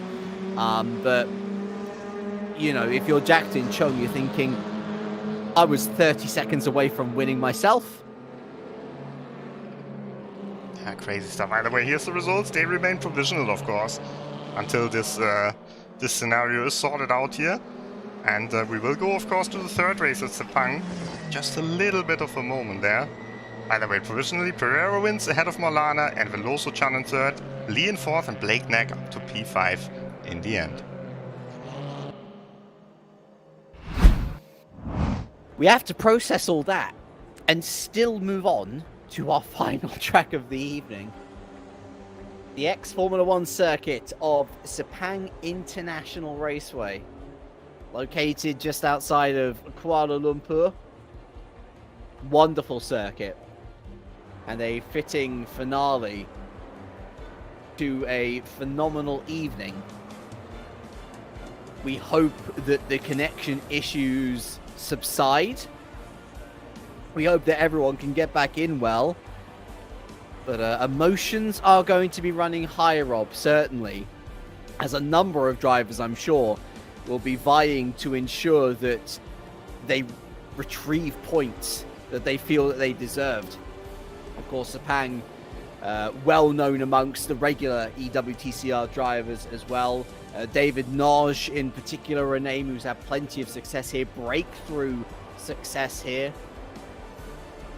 5.5 kilometers. And should be a great track for all the cars in various different ways. If you're heavy on the brakes, the Alphas are going to do well here. If you want some straight action, then the Hyundai, the Audi, the Lincoln Co. is going to do well here. In terms of the sharp and twisty corners, the Honda's got an advantage. It's anyone's game.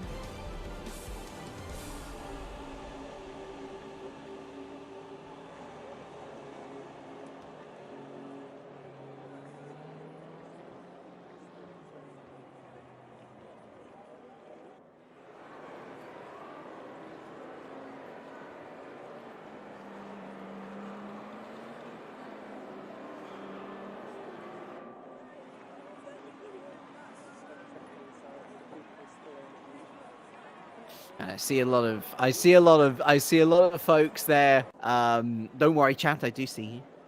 I think it's worth interacting, certainly, just to say that definitely a lot of conversations happening behind the scenes. So as soon as we have word of how things are going to progress on the Macau front, we'll let you know. If we can do it within the space of the broadcast, we will let you know. If it happens to be a post-race thing, a post-event thing, we will let you know, of course. Certainly from this commentator's perspective, it is unfortunate. You know, you hate to see those sorts of things happen.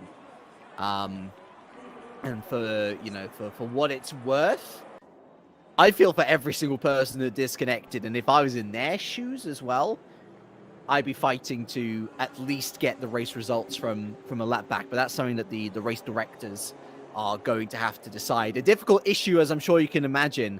Of course, money on the line for the top 3 drivers at the end of this mini championship. A reminder, it's 1,200 euros for first place.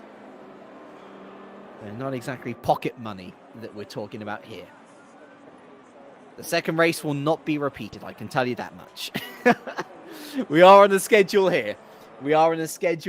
And as I say, the two outcomes which I can see from this, and there might yet be a third outcome that I can't speculate or hypothesize about, but the two outcomes that I can see happening are either the race results are called as is, and the disconnections are just taken as an unfortunate circumstance, or they'll go back a lap before the disconnections happened, and they'll call the results from when they cross the line the lap before.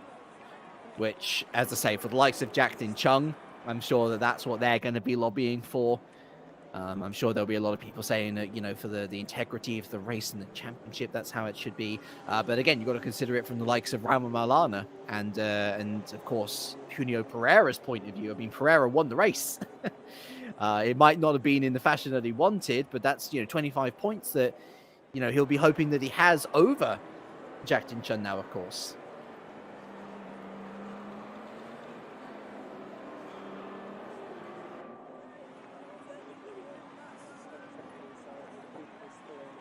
Yes, James, we're just waiting for the drivers to get back into the game, and then also to have an update of the point situation. Yeah. So, yeah. I'm trying to sort this out at the meantime, so perhaps you can just talk a little bit about who was your driver of this race. There is no other candidate, Rob, for me, than Junio Pereira. I think that the moves that he had, the willingness to attempt, earned him that podium, earned him the provisional win. The fact that he was so ready and so trusting in his brakes that he could perform the moves that he did at Lisboa. Keep in mind, both of the major moves that we saw down into that corner, he didn't have any of his car alongside his rival ahead, and yet he was still able to outbrake them and still able to make the overtake happen both times. If that race had gone on for another 5 minutes, I have no doubt that he would have been able to overtake Chung as well. His experience around that circuit, his knowledge of the circuit was supreme, and he absolutely deserved every bit of success that he got from that race. It is just a shame, of course, that it ended in the circumstances that it did. But whatever result he ends up with, whether it's first or whether it's second, you know, there's no doubt in my mind that it was points that have, you know, been taken home in earnest.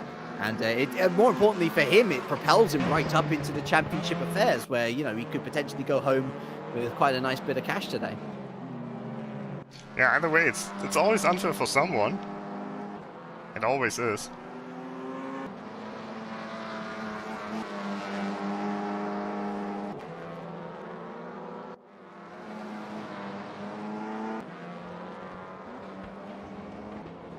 And yeah, I'm agreeing with a lot of what you guys are saying in chat, honestly. You know, it's to cover the point about the drivers early in the race. I mean, that was, when was that? That was about like 10 minutes before the end. The first driver started to drop out. It was halfway through, wasn't it? And there wasn't a single driver, from my recollection, that was in a serious point scoring position. I think it was Zong who was the highest placed driver, who was what, P12, I want to say at the time. Which again, it's incredibly brutal on them.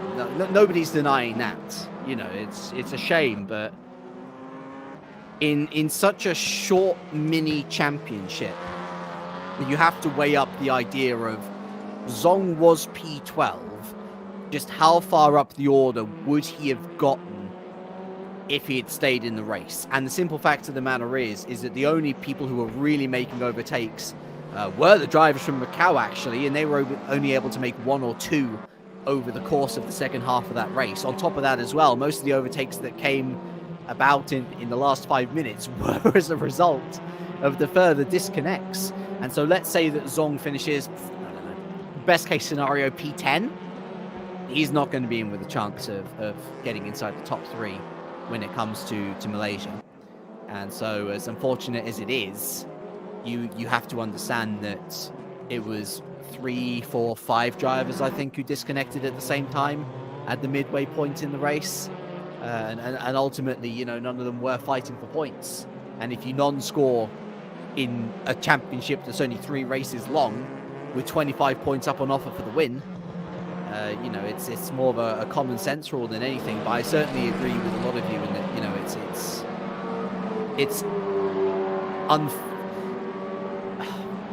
it is unfair on the guys at the front, you know, when it comes to that second disconnection wave.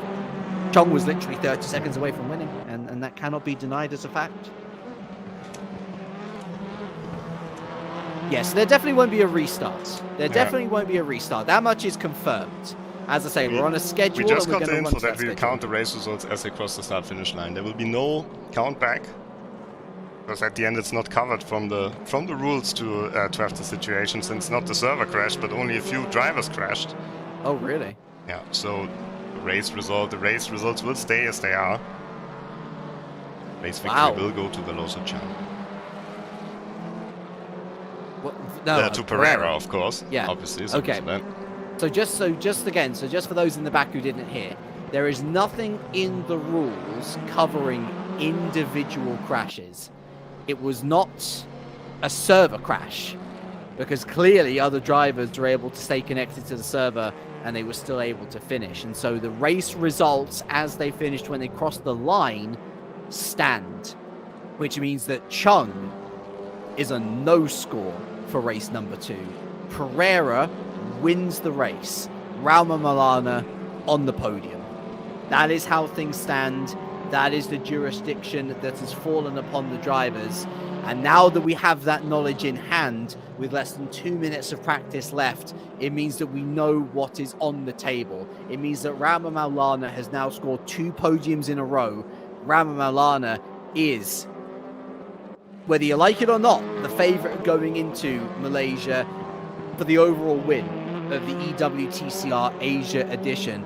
You got a feel for Jack Tin Chung, but there is still a chance that he can go home not just with good points today, but with money as well. He still won race 1, and so he still has a good chance of scoring those points once again in race 3. Yeah, let's hope that everything stays stable now for the second race, of course. And it is a pretty tough call, it has to be said, and I don't think anyone's feeling happy about it. it does leave a bad taste in the mouth. But again, if you look at it from Junio Pereira's point of view, he's just won the race. Yeah. and like, you know, what are you going to say to him? Like, because other people's internet couldn't stay connected to the server, we're going to take away your win? You know, you can see both sides of the argument. And I think that, unfortunately, this is just one of those situations in sim racing where it's the equivalent almost of, let's take an example where, let's say a track is too hot, for example. Like, a track is too hot. A Formula One team is running a package which is way too constrictive of the engine, and let's say that 4, 5, 6 drivers all have to retire from the same race because their car overheats. So what? Are you going to blame the country for being too hot? And I think it's a similar situation here where the server didn't crash. You know, we had a definitive race result. Unfortunately, a number of people disconnected. And whether that's regional issues, that's just how sim racing goes sometimes. No one likes this situation. And as much as Pereira's going to be happy with his victory, he's also going to be unhappy that he won in that fashion. Nevertheless, money is on the line. And he's going to take every point that he can get at this point as we move into qualifying 3, a confirmation then of our point standings. Maulana on 40, Pereira on 35, Chan on 32, Lee on 26, and Chung on 25. So it is still very possible that Chung could actually end up winning the overall thing today. If he was to win, if the guys ahead of him, especially Maulana we're looking at, are to non-score, then he still has a chance of first place. He still has a chance of earning some money. But whereas with Maulana halfway through Macau, he was thinking, gosh, you know, I'm going to have a bit of luck here in Malaysia. Now the roles are reversed and Chung's going to be hoping for a bit of luck himself. Yeah, Chung needs actually a lot of luck. I think Pereira, in a way, is actually more likely to challenge here for the championship victory now, of course, as we head into the qualifying session. After this little bit extended practice here.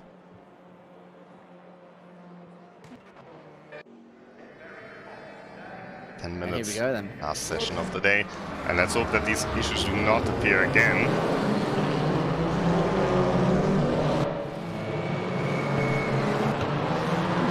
More good examples coming through as well. The Hamilton engine failure in 2016 at this very track. Of course, the classic example of the US Grand Prix in 2005. Where there, I mean, listen, we had more than 6 finishes, so I'd say that's an improvement. Do you remember the race at Monaco in 1996? I was 2 years old. They had 4, I think. Yeah. It was historical for the least amount of finishes in a Formula One Grand Prix, if I remember correctly. That's one of the pub quiz stats that you can get out of the locker. By the way, let's get back here into the race. Rudy Steen, he was the fastest in the practice session just before the race. Got 9 points last time out, so looking a little bit stronger now in the championship fight. He was a consistent threat for the top 10. And indeed finished in the top 10, so nice to see the Aussie getting through. Of course, Blake Neck as well. I wonder if Blake Neck has changed his setup now, or whether it was the launch control issue that you were talking about earlier, because that's 2 bad starts in a row, and I'd feel horrible for him if he has another good qualifying, only to throw it away before turn 1 even appears. Yeah, I think it's just one of these things that comes maybe with a lack of experience, but to be honest, Chung also hasn't raced in Esports WTCR before, and he had figured it out. So maybe it also comes down to a little bit lack of practice, perhaps, or lack of having teammates that have, that can share the experience. He's driving Blake Neck. He's driving as an independent, of course, in this race, and that's not always the best thing, because you can't rely on anyone else's feedback. There have been many a good race here at Sepang. It is a circuit that naturally lends itself to overtaking, to the tyre management game as well. And ultimately, we've seen many a good EWTCR race on top of that as well. So as we head down the back straight with Brody Steen, I presume that we're going to stay on board with him as we take you on a circuit of this circuit, if you are unaware of it. Final corner, of course, which in later years was cambered to be downward facing outwards. We're not going to stay on board with him. Lovely, we're going to go on board with Rama Malana. We've missed the first sector entirely, but it's okay. Let's move into sector 2 then. This is turn 5, the first of the sweeping corners. Going to be heavy on the right side of the car, heavy on the left side of the car as we move through turn 6. A bit of a preview before the left side of the car is pounded a little more. The double right-hand apex at turn 7. And then turn 8, you've got to be careful on the gas as you head on out to the apex on the outside of the track before you move over to the other hand before we hit the hairpin of turn 9. And I wonder, is that Pereira again behind Rama Maulana? Was very eager to get past the Indonesian in Macau. It worked to his favour. Of course, the race 2 winner. Maulana second in that race as we head through turn 11. Always a difficult one, that one, as you want to get on the gas again a little earlier than you actually can. 12, followed up by 13. Accelerate, and then braking uphill as it tightens deviously for turn 14. And the exit crucial as you've got a long back straight here. A lot of slipstreaming can happen. The turn 15 always a bit of a lottery here, Rob, as some will be quite eager to throw it up the inside, maybe throw off the exit onto the back straight, or onto the home straight, I should say. But the home straight itself is quite long, so there's always the opportunity for someone to bite back. So it's always a guessing game. You never really know which way it's going to land. The best way to find out is to try. And speaking of trying, let's see what the first tries of times are as people cross the line. Pereira is going to be on provisional pole position, 2/10 clear of Rama Maulana. Akeem currently P3, deposed by Veloso Chan, who of course also picked up the podium. And there's Blake Neck again, showing good pace for P2.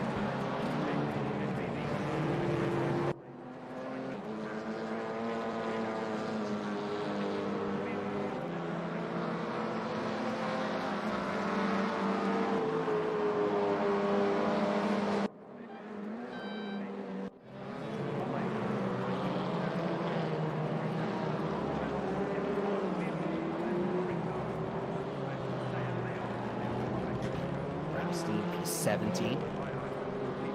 A decent effort from Riemann there. Only 3/10 off the pace in P5. Guy P6. There's Siami, who's a little bit quiet in Macau. Up to P7. Rounding out the top 10. And just over 4 minutes left, Rob, of this session. The last lap's really looking to count now, and the one person who I don't spot is Mr. Chung, unfortunately. Yeah, reports that he's still having trouble to access the server. Has to hurry up now, of course. Only 4 minutes left to join the server. Shame. Issue looking almost terminal for Chung. We can only hope that he's able to join in time.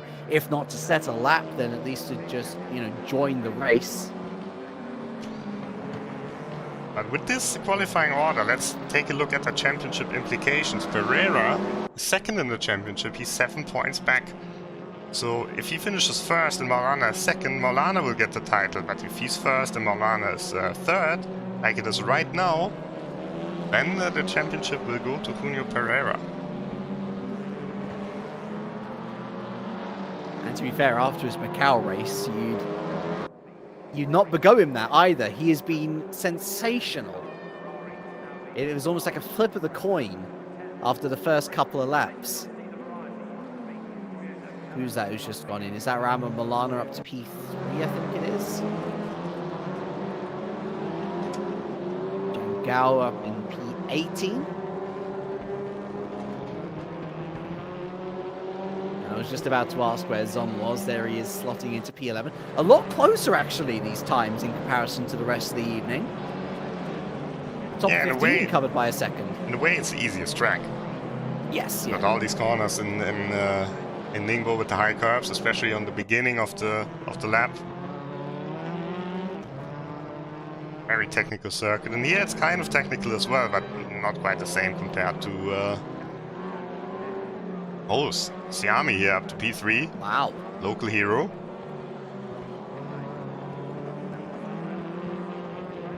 Nyman Hazik is not going to improve from there. Oh, and Jack here the he Giant is on the server. He is on the server, and he's set a purple sector 1 as well. He's only got 1 lap here, Chung. He's got to make it count. But going on the basis of that sector 1, he's going to convert it as well. A purple sector 2. Jack Din Chung, I'm delighted to see that he could at least make it in for qualifying. You got to feel for the guy, but there's still Malaysia to go. Scott Lee goes into P8, and his countryman, Chung, just has 2 more corners to navigate now of the Sepang International Circuit. With 1 lap, could he make his way onto pole position? It would be an incredible beginning to a potential comeback for this driver. Final corner. Looks like he nails the braking. Very neat. Very tidy. Very strong. Good exit. Crosses the line. Jack Din Chung with 1 lap and 1 lap only goes on to provisional pole position by 0.4 of a second. What a stunning lap. Wow. What a home run of a lap that was. Karuna up to P3 meanwhile. Karuna. Akeem now about to cross the line. Look, Maulana only P6. Akeem P3, so that means Maulana is P7. Well, well, well. And I'm in Hazik as well, looking to improve here. And to be fair, given how big the gap is to Chung from the rest of the field, we are actually looking at a pretty decent starting position for the Malaysian. Another decent exit from Ayman Hazik. Just about in time, crosses the line, and it is an improvement, but only to P14. 1 lap it took for Jack Din Chung, and he got his 2nd pole position of the evening. Outstanding effort, and speaks volumes of the character to be able to do that as well. It's another top 5 start for Blake Neck, I notice as well. And of course, Junio Pereira, the winner at Macau last time out, 2nd in the championship. He starts P2. This is not over by a long shot. Scott Lee with not a great starting position. Rama Malana not with the best starting position. Yeah, this can go down to the wire. Yeah. All up for grabs. We can see Jack Din Chung in the car with the number 18. Red mirrors. And then alongside him, of course, Junio Pereira, the Alfa Romeo driver, 2nd in the championship right now. Cars are lining up, lights are red. And for the final time in the EWTCR Asia edition, the cars are ready to go. They are go. And Jack Din Chung launches from the line as best as he can to try and rescue his championship challenge. Blake Neck, it looks like, had a okay start, but still not as good as he would have been hoping there in the midfield. He's down to P8 already, turn 1. And we're hoping that everyone gets through here clean. There is always tending to be one person who finds himself facing Pereira's in the lead. direction. And Pereira is in the lead, you're absolutely right. Oh, now Akeem's in the lead. taking it. And Chung is dropping back. Maulana up to P4 with a brilliant start. Taruna with an awful start down to P11. And so it doesn't matter whether he took pole position or not. Chung is down to P3 and is the Malaysian at his home race. Akeem, who leads at the beginning. Chung back up to P2. Slices back through on Pereira, who gets a little touch from Rama Malana behind. Side by side through turn 6. Contact between the two still. They've got to be careful. Rama Malana onto the cross. And up the inside goes the Hyundai. Is it going to be Kraos? Yes, it is. Yes, it is. Oh, contact between the 3. How did they all keep it in a straight line? Crazy stuff there. And somehow Maulana is holding on to the lead.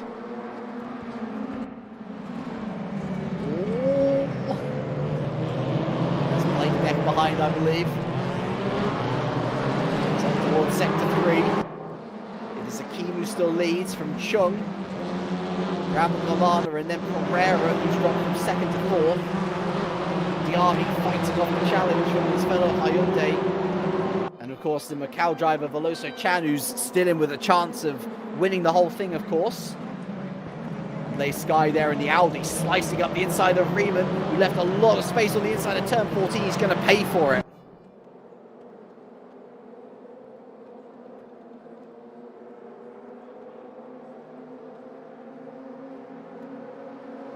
Down the back straight.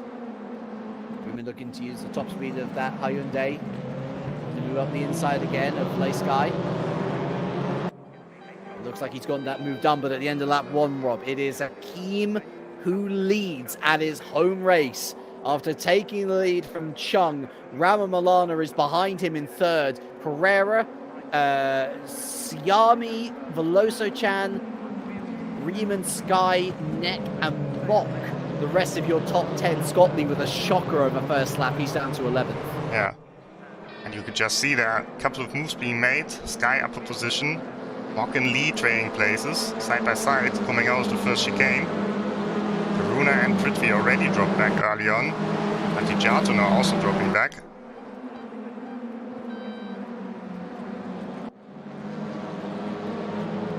And I think for Akeem it's also quite as heartbreaking as it was for Chung. I think if he would have gotten the 2nd place there, or even the win, he could have had a chance for the championship as well, despite being not that strong in the first race. It's Pink Chalk Song here, putting the pressure on Wayne Borg.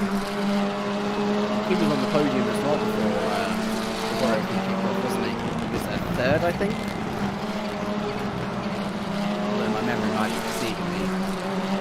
He was definitely at the front. He was getting passed by Pereira, of course. Yeah. On that 2nd place.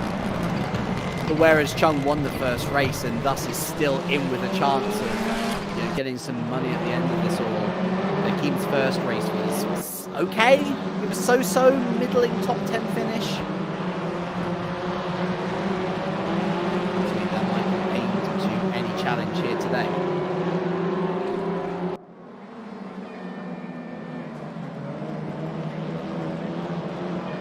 In the midfield with Song again moving back up to the front. Honda 1-2-3. And pulling away from Junio Pereira in P4. In fact, Ramon Milana looking like he's fancying an attack here on Chung. A little look to the inside, no move committed to. At the moment, if the results stay like this, Milana would win the championship, 10 points ahead of Pereira. And Pereira is just a single point ahead of Chung for the 2nd place. And it doesn't look like Pereira can do the same pace as the Hondas here, so he has to watch out. Veloso Chan perhaps is going to overtake him. Veloso Chan is also fighting for the same position in the championship. I don't think it's Veloso Chan he's got to worry about right now. It looks like Siami's through into P5. Hyundai. Side by side in the background. Yeah, still side by side. So they head down the hill, and I think the Honda is on the inside. Come back now with Siami. Towards turn 4, and still no purchase there. In fact, he's got to be careful since the Sky's still behind in P7. They're all really just holding each other up at this point, Rob. No forward momentum when you're being held back.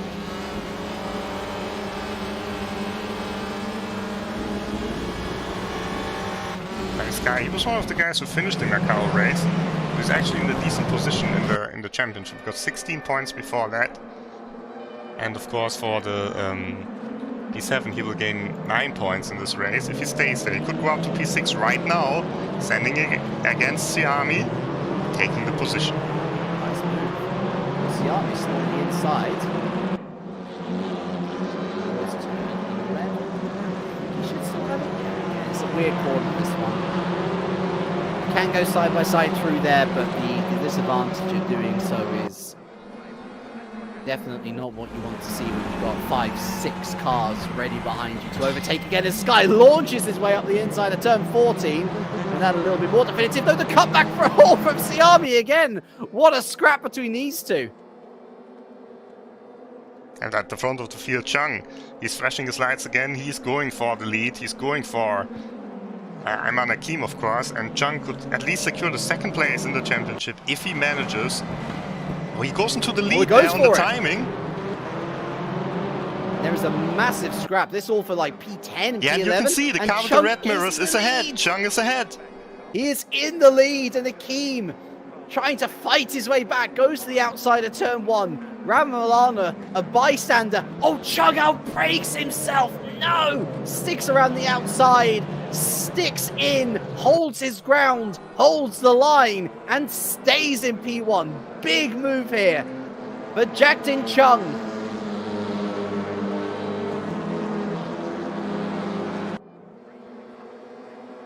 Now here's a question on top of this, Rob. If Chung is to remain in P1, how far behind Ram Maulana is he? He will have 50 points now. Maulana has 56, but of course Maulana gains 16 points from his third place. So Maulana has to finish 6th. Or lower, of course, to lose the championship right now. But at the moment it's looking more like he's gaining time.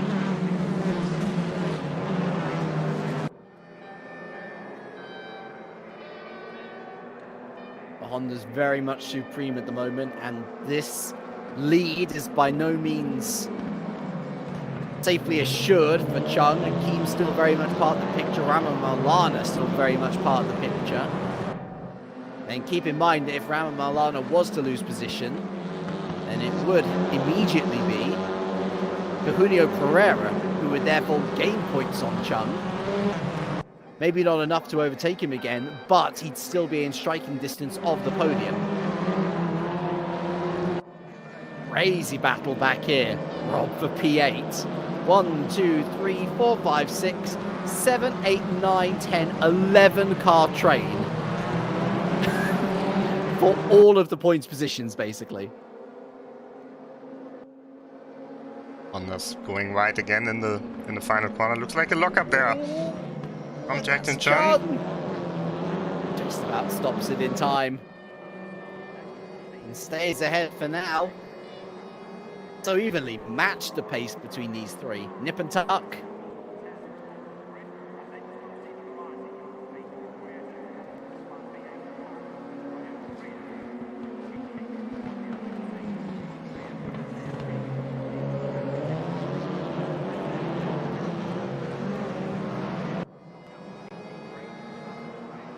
Reminder, if you're just joining us right now, it is Andika Ramamalana in 3rd position. Leads the championship and leads it comfortably as well, if things remain as they are. And I'm just looking behind him, and that field is starting to space out a lot, despite qualifying being as close as it's been all night. Even if there is a small mistake, things are starting to fall into place for the Indonesian.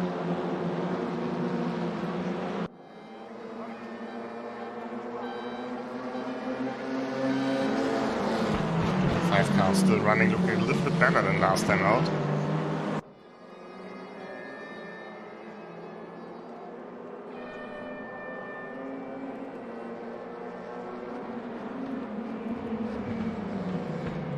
Staying put at the front. And I'm not sure if Maulana's really aware of the championship situation. He's driving pretty close. He's going for some risky lines. I imagine at this point he must know that he's had consistent enough results to lead the chat. I mean, he's had P2 and P2, and the one person who beat him in race 1 didn't beat him in race 2. So, yeah, you don't have to know the exact maths to know that you are probably leading the championship.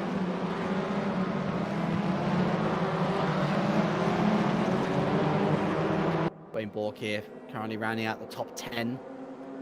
Ahead of him, the likes of Mock and Lee, who's recovered some positions quite well actually after his poor start. Behind him, Zong and Nek, who again, despite a good qualifying, fails to impress come the race starts. And you can see the line from Chung. It's just a bit different in the final lap. And he runs a bit wider, but he gets a much better run onto the straight. Much better exit. And no one's really close enough to make a move at the end of the straight. Do you think Maulana would make a move at this point, or do you think he's quite happy to settle for P3? Because certainly if I was in this position, again, I'd at least know that I should be in the championship lead after getting second. There's no other point situation where somebody would overtake me, so... It looks like he will go for a move pretty soon. Instantly proving me wrong, that's for sure. Hakim has lost a bit of time now compared to Chung. Looks like Chung is going to run away with it again. 13 minutes left, of course. That's behind, that's Mock overtaking Xiaomi, who's all over the place, really. Was fighting for P5, P6, and now struggling to hold on to P8, P9 around the outside. That's a lovely move from Wayne Borg. Oh! Opportunistic sweep around the outside. Love to see that. Is he going to go for a move on Mock as well? Oh my good lord! Oh! Making money moves. Wayne Borg up to P7, but on the outside line now. Mock is sending it straight back. Xiaomi got a big whack there at the back of his Hyundai. Mock and Borg still side by side. This time at the better end for the Australian. Aussie, oi, I'm up into P8, look at me.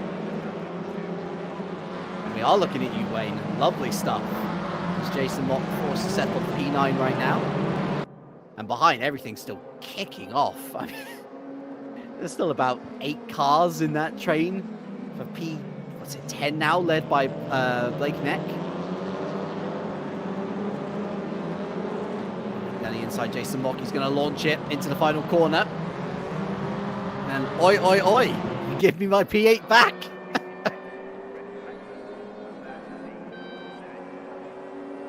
I think we will see 11 more minutes of this here.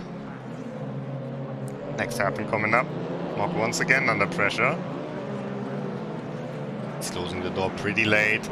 Borg is still sticking his nose in. I think that should be the position again for the Australian. Well played. Very well played. The door was closing slowly, and once committed, Borg was coming through. Really, I mean, this isn't just cutthroat racing, Rob. It's clean cutthroat racing. Some of my favourite. The undercut, the switchback from Mock, and he's through again. Yeah. Well, just focusing a bit on the front though, as Hakim can't quite hold the position anymore against Chung at least, and he runs wide again.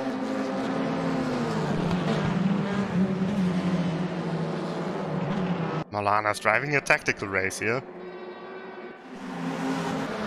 Not so tactical here. What a cut! What a smash cut from tactics to whatever you can think up of on the spot, honestly. This is chaos. But it's also fun. Like, it's good to see so many cars in the same space of track fighting for literally the final points paying positions. Such enthusiasm! Oh! And off goes the Audi. GOI. The Chinese driver gets sent off there. A little bit overzealous, perhaps. As he rejoins behind his fellow Chinese driver of Yewei.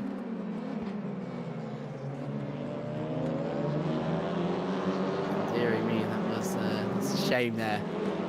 As any hope of points flies out the window. Gotta say, respect to Scott Lee. Terrible qualifying, terrible opening lap. He's done well to get back up to P7 and right on the back of Lay Sky as well. P6 could be his within the next couple of laps.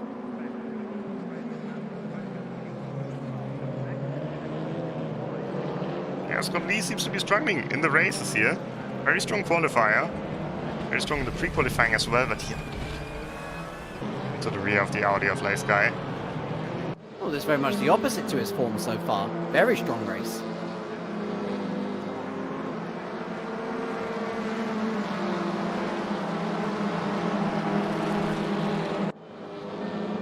Reminder of the championship right now. Maulana would win it by 6 points over Jack Tin Chung. Herrera would get P3, but he's only 3 points ahead of Veloso Chan. So that's an interesting battle, actually. These positions change. Let me just see what it would look like if they change. Yeah, if they change, if Veloso Chan gets past Pereira, Veloso Chan actually will finish 3rd in the championship. So, although there's 3 points between them, Rob, there's also 3 seconds between them, however. That does suggest to me that it would be mistake territory for such an event to happen. With the next 8 minutes, that's a lovely switcheroo. Oh! But it's a little bit too heavy on the brakes though, Lee. And immediately puts himself into the hands of, well, everyone behind him. First of which is his countryman, Jason Mock. But luckily for Lee, doesn't actually lose a position. Yeah, we just saw a comment in the chat. There's a big difference in the times from the time trials to the racing. That is true. And that also has to do with the way the tires are preheated on the leaderboard, which they aren't in the race. So, especially on the rear tires, of course on the front tires, it's quite easy to heat them up on a front-wheel drive car. But the rear tires aren't heated up, so in the first laps, when you, especially when you're doing the fast times here, you can't really match that because the balance of the car is just slightly different.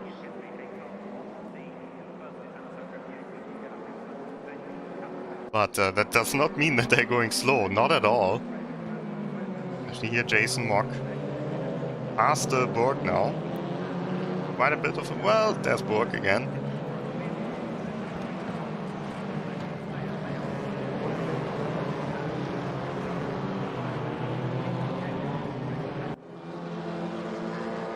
That was a bad exit from Scott Lee. That should allow Mock through on the inside. And yes, indeed, Audi up to P7.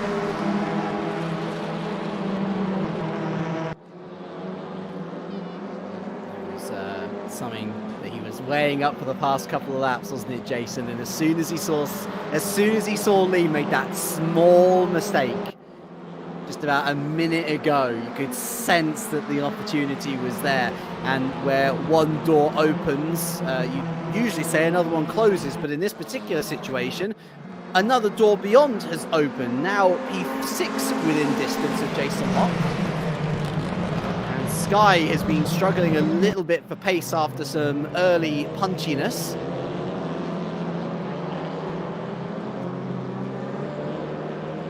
See him already going for it, jiving down the inside, and Jason Mock, has he overcooked it? Yes, he has, to some extent as well, pretty much making almost exactly the same mistake that Scott Lee made just a lap ago, Rob.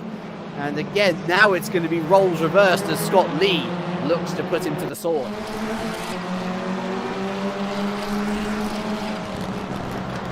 Song now. Right behind Borg. Right behind Blake. He's sending it! Ooh, that might have been too aggressive. Just about holds it, catches the car. Both of them catch the car. Go side by side out of the corner again.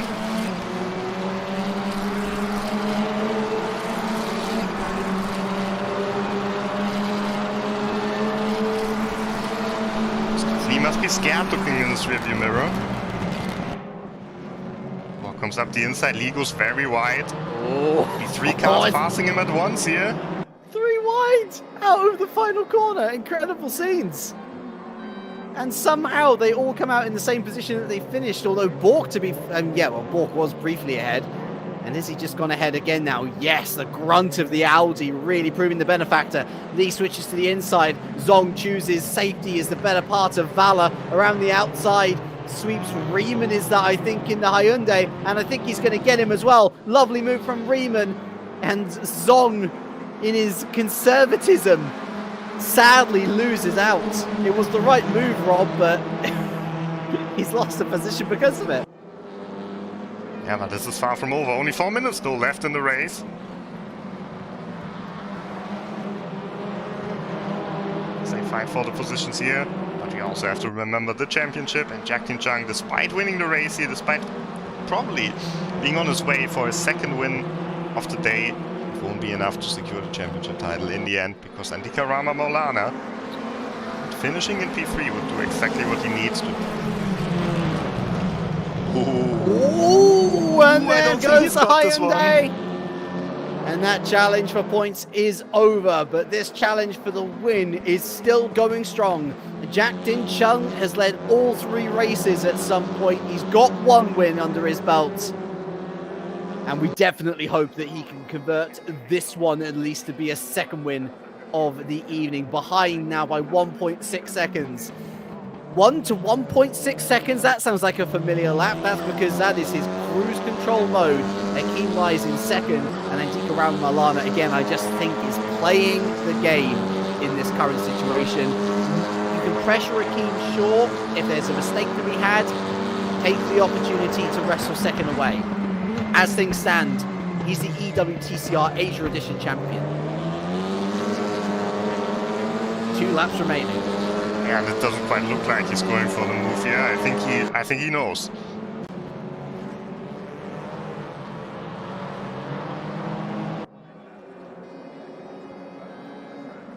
Of Mock eyeing up this for a lap or so now. Immediately to the inside goes Sky. Weaves to the outside for Sky. Is Jason Mock going to launch down the inside? He's a bit too far back, isn't he? No chance of outbreaking someone there. You'd be putting the other car at risk. A little love nudge as they exit turn 1. And as they enter turn 2, another little brush of paint between front bumper and rear. Through turn 3 and up to turn 4, it does look as if Sky has got a handle on the situation for now. But as Mock runs out of corners, you wonder whether he might run out of patience as well.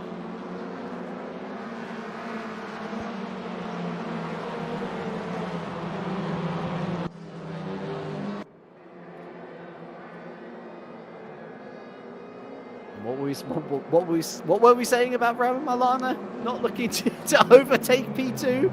Yeah, but I think if he knew that he would have to go past him, then he would have been down the inside here. Yeah. And he's not quite doing that. Looking strong in the races, but you can't look over at how heartbreaking it must be for Jack Tin-Chung, who's been, for sure, the fastest driver today. You've seen it in every single race. He's been at the front. Okay, maybe in Macau, Pereira could do the same pace, but apart from that, he's just been super impressive here. And to lose it like this must feel heartbreaking, but at least when it stays like this, he will bring home the second place. He will bring home the prize money for the second place as well, and you know, it will be some consolation for him, and I think we will see him back even stronger next year. One thing is for sure, Jack Tin-Chung has made an impression on me. And knowing how good Rama Maulana is in regards to the rest of the regular EWTCR field, that speaks volumes of not just him, of course, but of the likes of Pereira and Akeem. Oh, and there's contact ahead of a fellow Malaysian here, and Azik is going to undercut both of them. That is a situation that any driver just smiles and loves, because it's a couple of free positions because of 2 drivers who didn't want to share the same space of road. Ali Rahmat, he's been having connection issues throughout the whole event. It feels like we're jumping to different cars, but it is the same one. Currently in P15 as things stand. But this man's in P1, and he continues to stretch his legs. Behind. Rama Maulana almost pushing Akeem round the Sepang International Circuit at this point. That's so it's restrained. It's restrained. He wants to go for those moves, but he knows that it would be foolish at this point to throw it away. Do they happen? Ooh. Also Akeem to defend. He's double checking himself at every corner. It's going against every instinct you have as a racing driver. just to stop and think,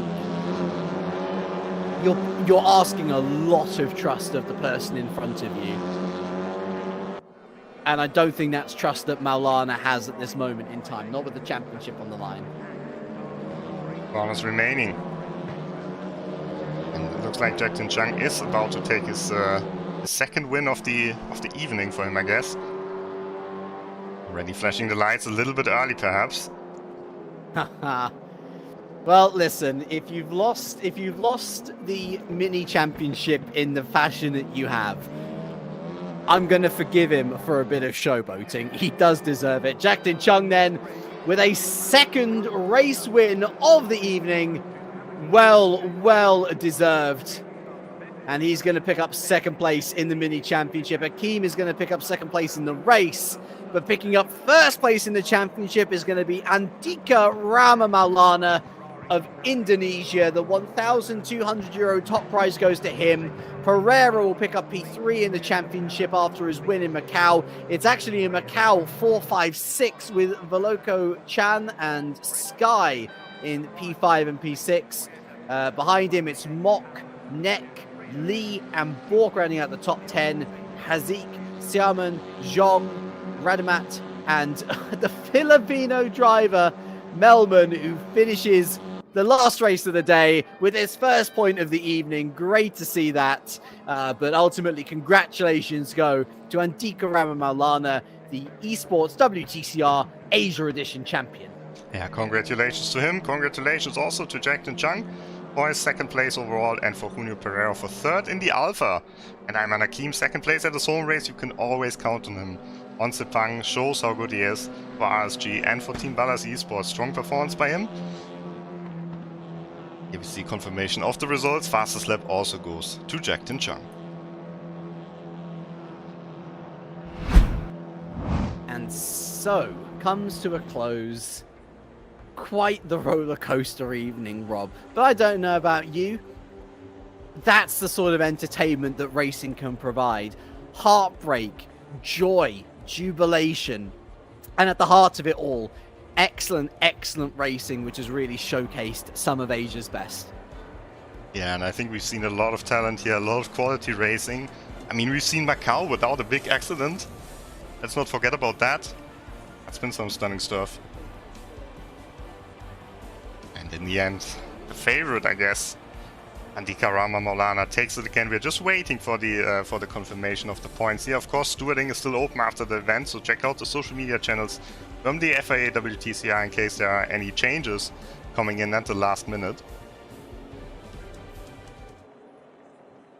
And of course, if you want to see more EWTCR action, we've actually got more coming up this evening, as it turns out. Be sure to tune in later for the final round, actually, of the EWTCR main event. We're going to Circuit Zolder for the first time. Should be an exciting time. So be sure to tune into that at 7 p.m. CET, if I remember correctly. So we hope to see you there. And what a wonderful event this has been. Thank you all so very much for joining. Thank you for your patience as well as we sorted through, you know, every sort of situation that could crop up. It was every sort of situation today, just one of those days. We hope to see you again soon. From Rob and myself, thank you very much and take care.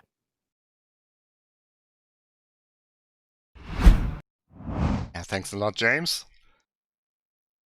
And of course, here we also have the confirmation now of the provisional standings. We're not official yet. Like I said, the stewarding is still to come after the race, and I think we will see quite a few incident reports after especially the second race in Macau. But these are the provisional standings, and here you can see the confirmation. Maulana, Legion of Racers, 56 points ahead of Jack Tin-Chung, 2 wins. What could have been if only the connection would have stayed 1 lap longer in Macau. And Junio Pereira for Macau eMotorsports SMS, taking the 3rd place in the Alpha. So that's it also from my side.